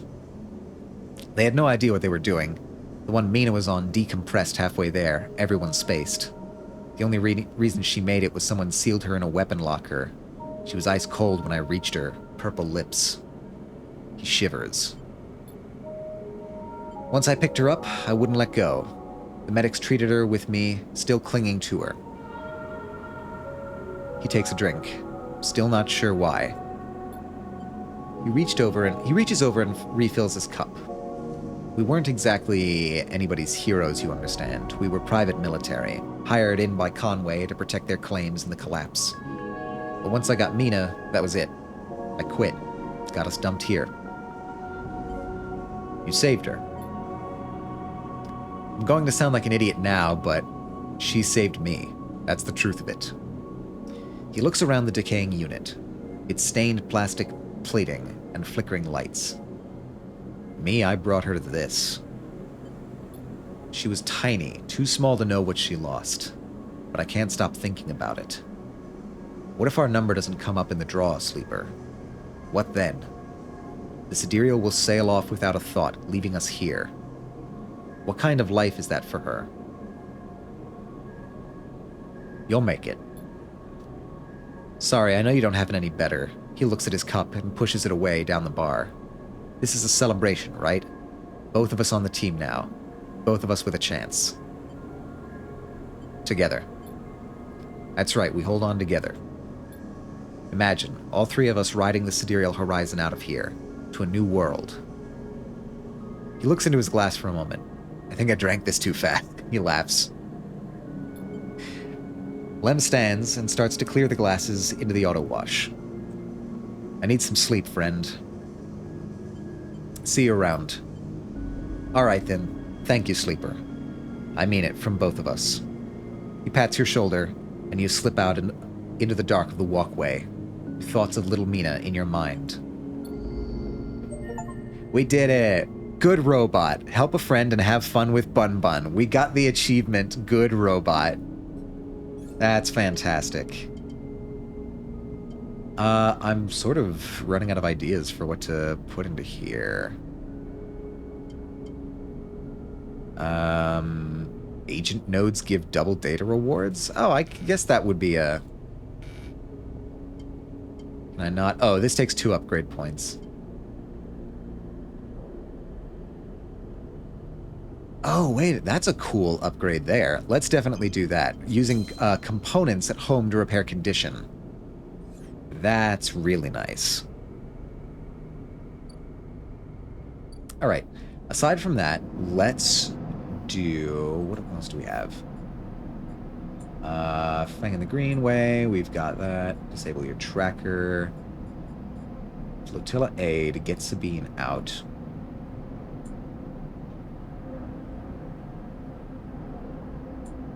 Get to know Memphis. I have completely, utterly abandoned that. Win a sidereal ticket. Help complete the sidereal horizon. So I could spend one of these here and one on... Wait, hold on. Let me check, actually. You still need time, and I believe up on the Greenway you also still need time. So let's, I guess, just keep contributing to the sidereal.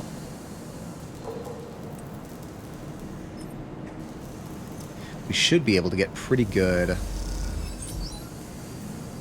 rolls here. Yeah. More, probably just about a third done on that. Wait, where's my... Ha! And cycle. Alright, alright, alright. We're getting there. We're getting there. I like... Now that this game is starting to open up a little bit. It was feeling pretty constricted earlier, but now that we have some money coming in, now that some of the areas have opened up for us, there's a lot more to do. And I like it. So, we don't have any auto wins this round, I think. I think that's not an auto win. That might be. No, that's not. Okay. Let's see. That's still... I mean, that's a common. We should be able to do the Greenway stuff right now. Yeah, you. Fang. When you enter the service dock, Fang is already set up, crouched among stacks of equipment. He's leaning over a terminal, bathed in a blue glow. He looks totally at home. Sleeper, what do you think? Turns out not everyone in Havenage is set against me. A couple of my old systems pals managed to slip me some of my old gear. He gestures at the pile of blinking hardware. The mess is here. Fang laughs. Don't question the process, Sleeper. What are we looking at? One massive smoking gun. He raises his eyebrows. Fang beckons you over. He has a set of scans of the wastes on his terminal, with heat maps of activity overlaid. A chunk of the derelict rim is blotchy with bright red and orange marks. Does this look like a wasteland to you? Fang shakes his head. There's hundreds of Conway machines out there, all lined up in concealed hangars, and a whole underground facility to support them. Hardin has his crew out there putting them together. They must have shipped them in piece by piece, through the shipyard, ready for assembly out here. You know what this game needs? NFTs. Non-fungible tokens. In my games? Heaven forfend. What was the... when did those drop off, exactly? They were really popular, like, a couple years ago. And then at some point, everybody just realized that they were dumb and didn't make any sense. Get that economic grind coming. We do have a decent amount of money coming in now. So it's not all bad. We're better than we used to be. They died out during 2022, I'd say. Yeah, but why then? Like, what happened? Was it just like a mass collective awakening from psychosis or whatever? Like, what was happening in 22 that was making that not viable anymore? It couldn't have been the Folding Ideas video, right? When did that come out, actually? Let me look that up. Come on, taskbar. Folding Ideas NFT. Line goes up, the problem with NFTs. January of 2022. Okay, it might have been the Folding Ideas video. Music stopped playing and people realized it was just a contest to see who's going to end up holding the bag. Yeah, I guess. I think it, honestly, it might have been the Folding Ideas video. Dan Olson does kick ass. We love Folding Ideas in this house. It's kind of like it's kind of like the situation of how H Bomber guy got Tommy Tallarico, like one of Tommy Tallarico's Guinness World Records retroactively revoked by just like poking around and asking questions.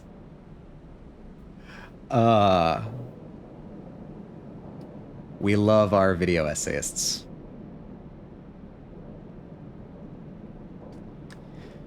Hardin's got a crew out there putting them together. Must have shipped them in piece by piece through the shipyard, ready for assembly out there. Machines. That's Conway's whole thing. Remote-operated vehicles. Drones, cutters, salvage haulers, the full set. Maybe Hardin masked this whole thing as an effort to clean up the wastes. Maybe there's no way this is about pulling scrap off the eye. Feng looks worried. And why is Conway in the mix? I bet no one in Havenage knows another corporation is setting up on the station. They aren't stupid either. These scans are the best info I can get. The wastes are cut off from the eye's cloud of networks, and the Greenway is a total dark zone. No data can come in or out. We can't hack them? We can't from here. That's why I'm going to pay them a visit. That's too risky. You forget, Havenage come in and out of their all cycle.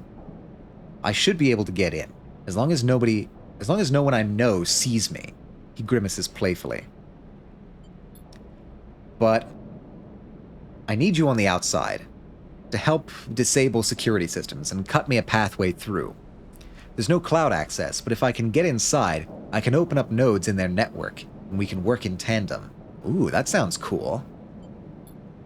It's a massive facility, buried deep down there.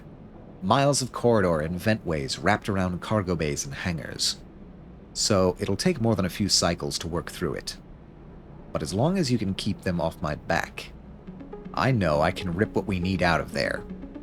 Okay, sounds like a plan. He pulls a handful of ripper worms from his pocket and hands them to you. These are the last of my little helpers I managed to salvage to make them count. I modify them slightly. This time they'll feed data threads back into the system that they're tunneling into, creating a nasty little feedback loop. We can run it just like we did the agents. Hack the nodes I ping to locate the ports for the security system. Hack the nodes I ping to locate the ports for the security system, then slot the worms in those systems, and then let them go to town. Whoop, we're down to 10% battery on my phone. We may need to start wrapping up. He points to a fuzzy silhouette in the buried facility of the terminal. Here's the entryway. This is where you can get access and slot the first worm.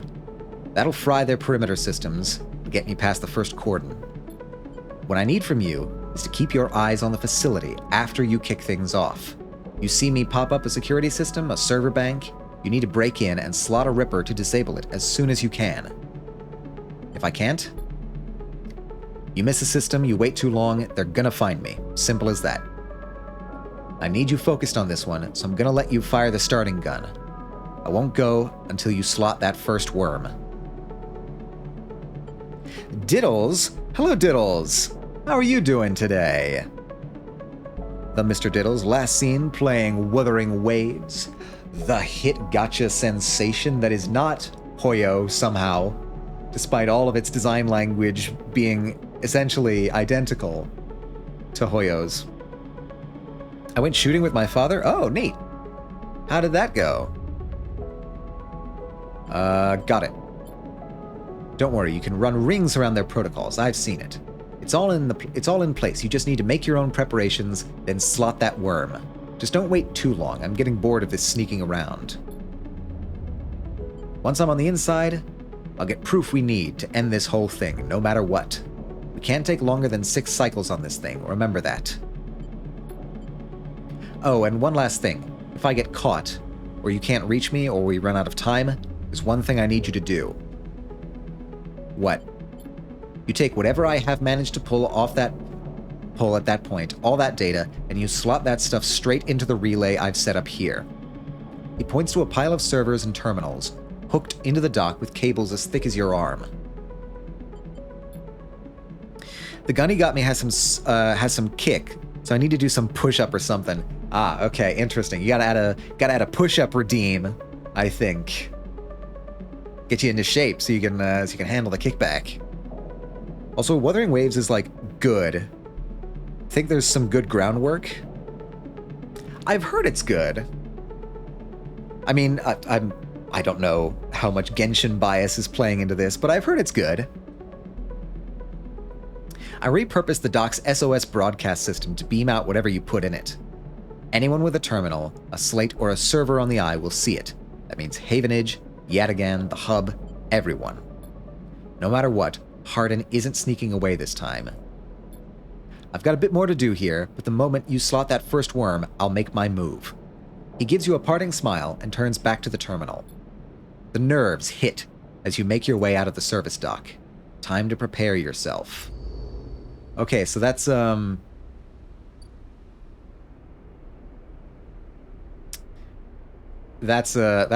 locked and loaded, that mission right there.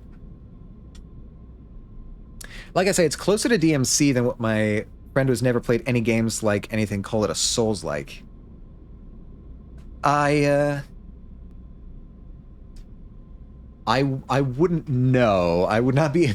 I've never played DMC, first of all. I've never played Genshin.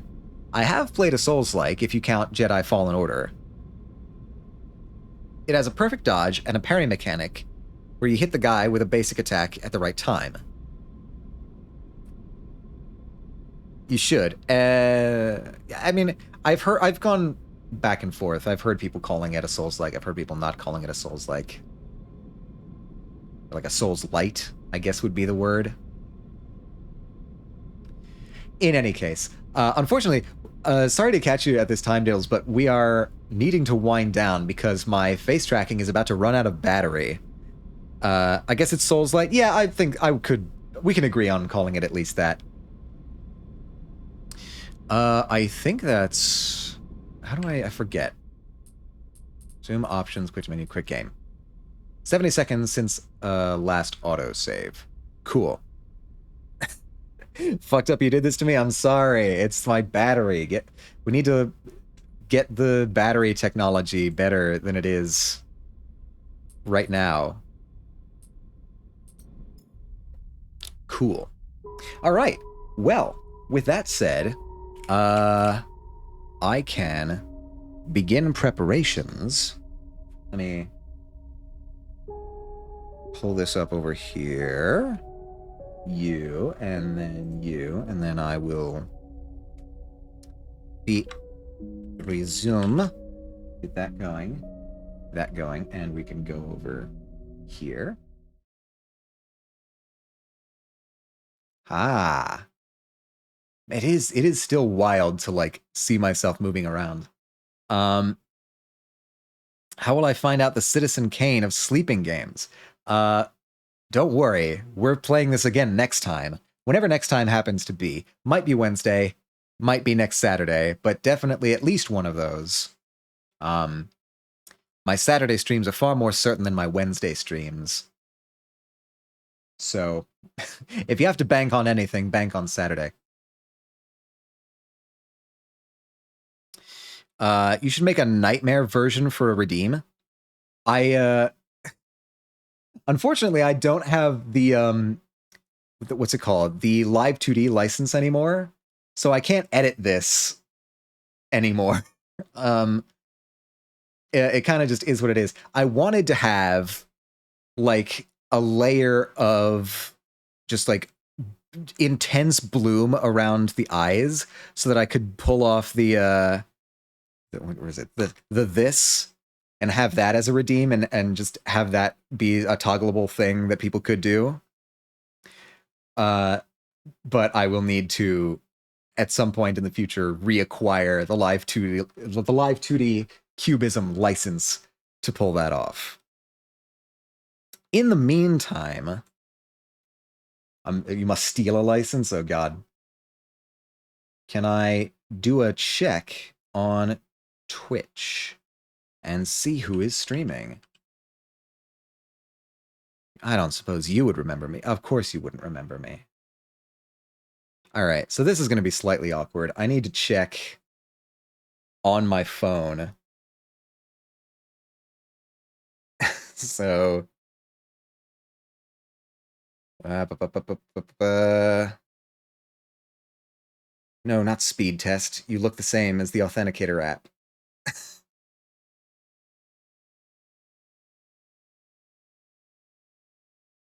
This is so weird and bizarre. All right.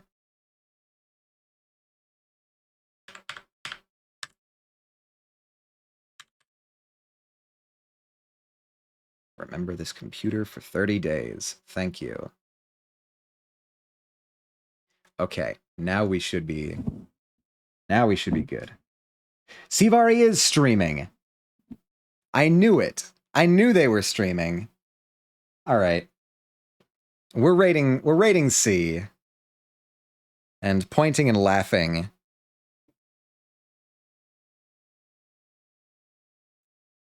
About how they lied tacitly that they were not streaming by showing up here.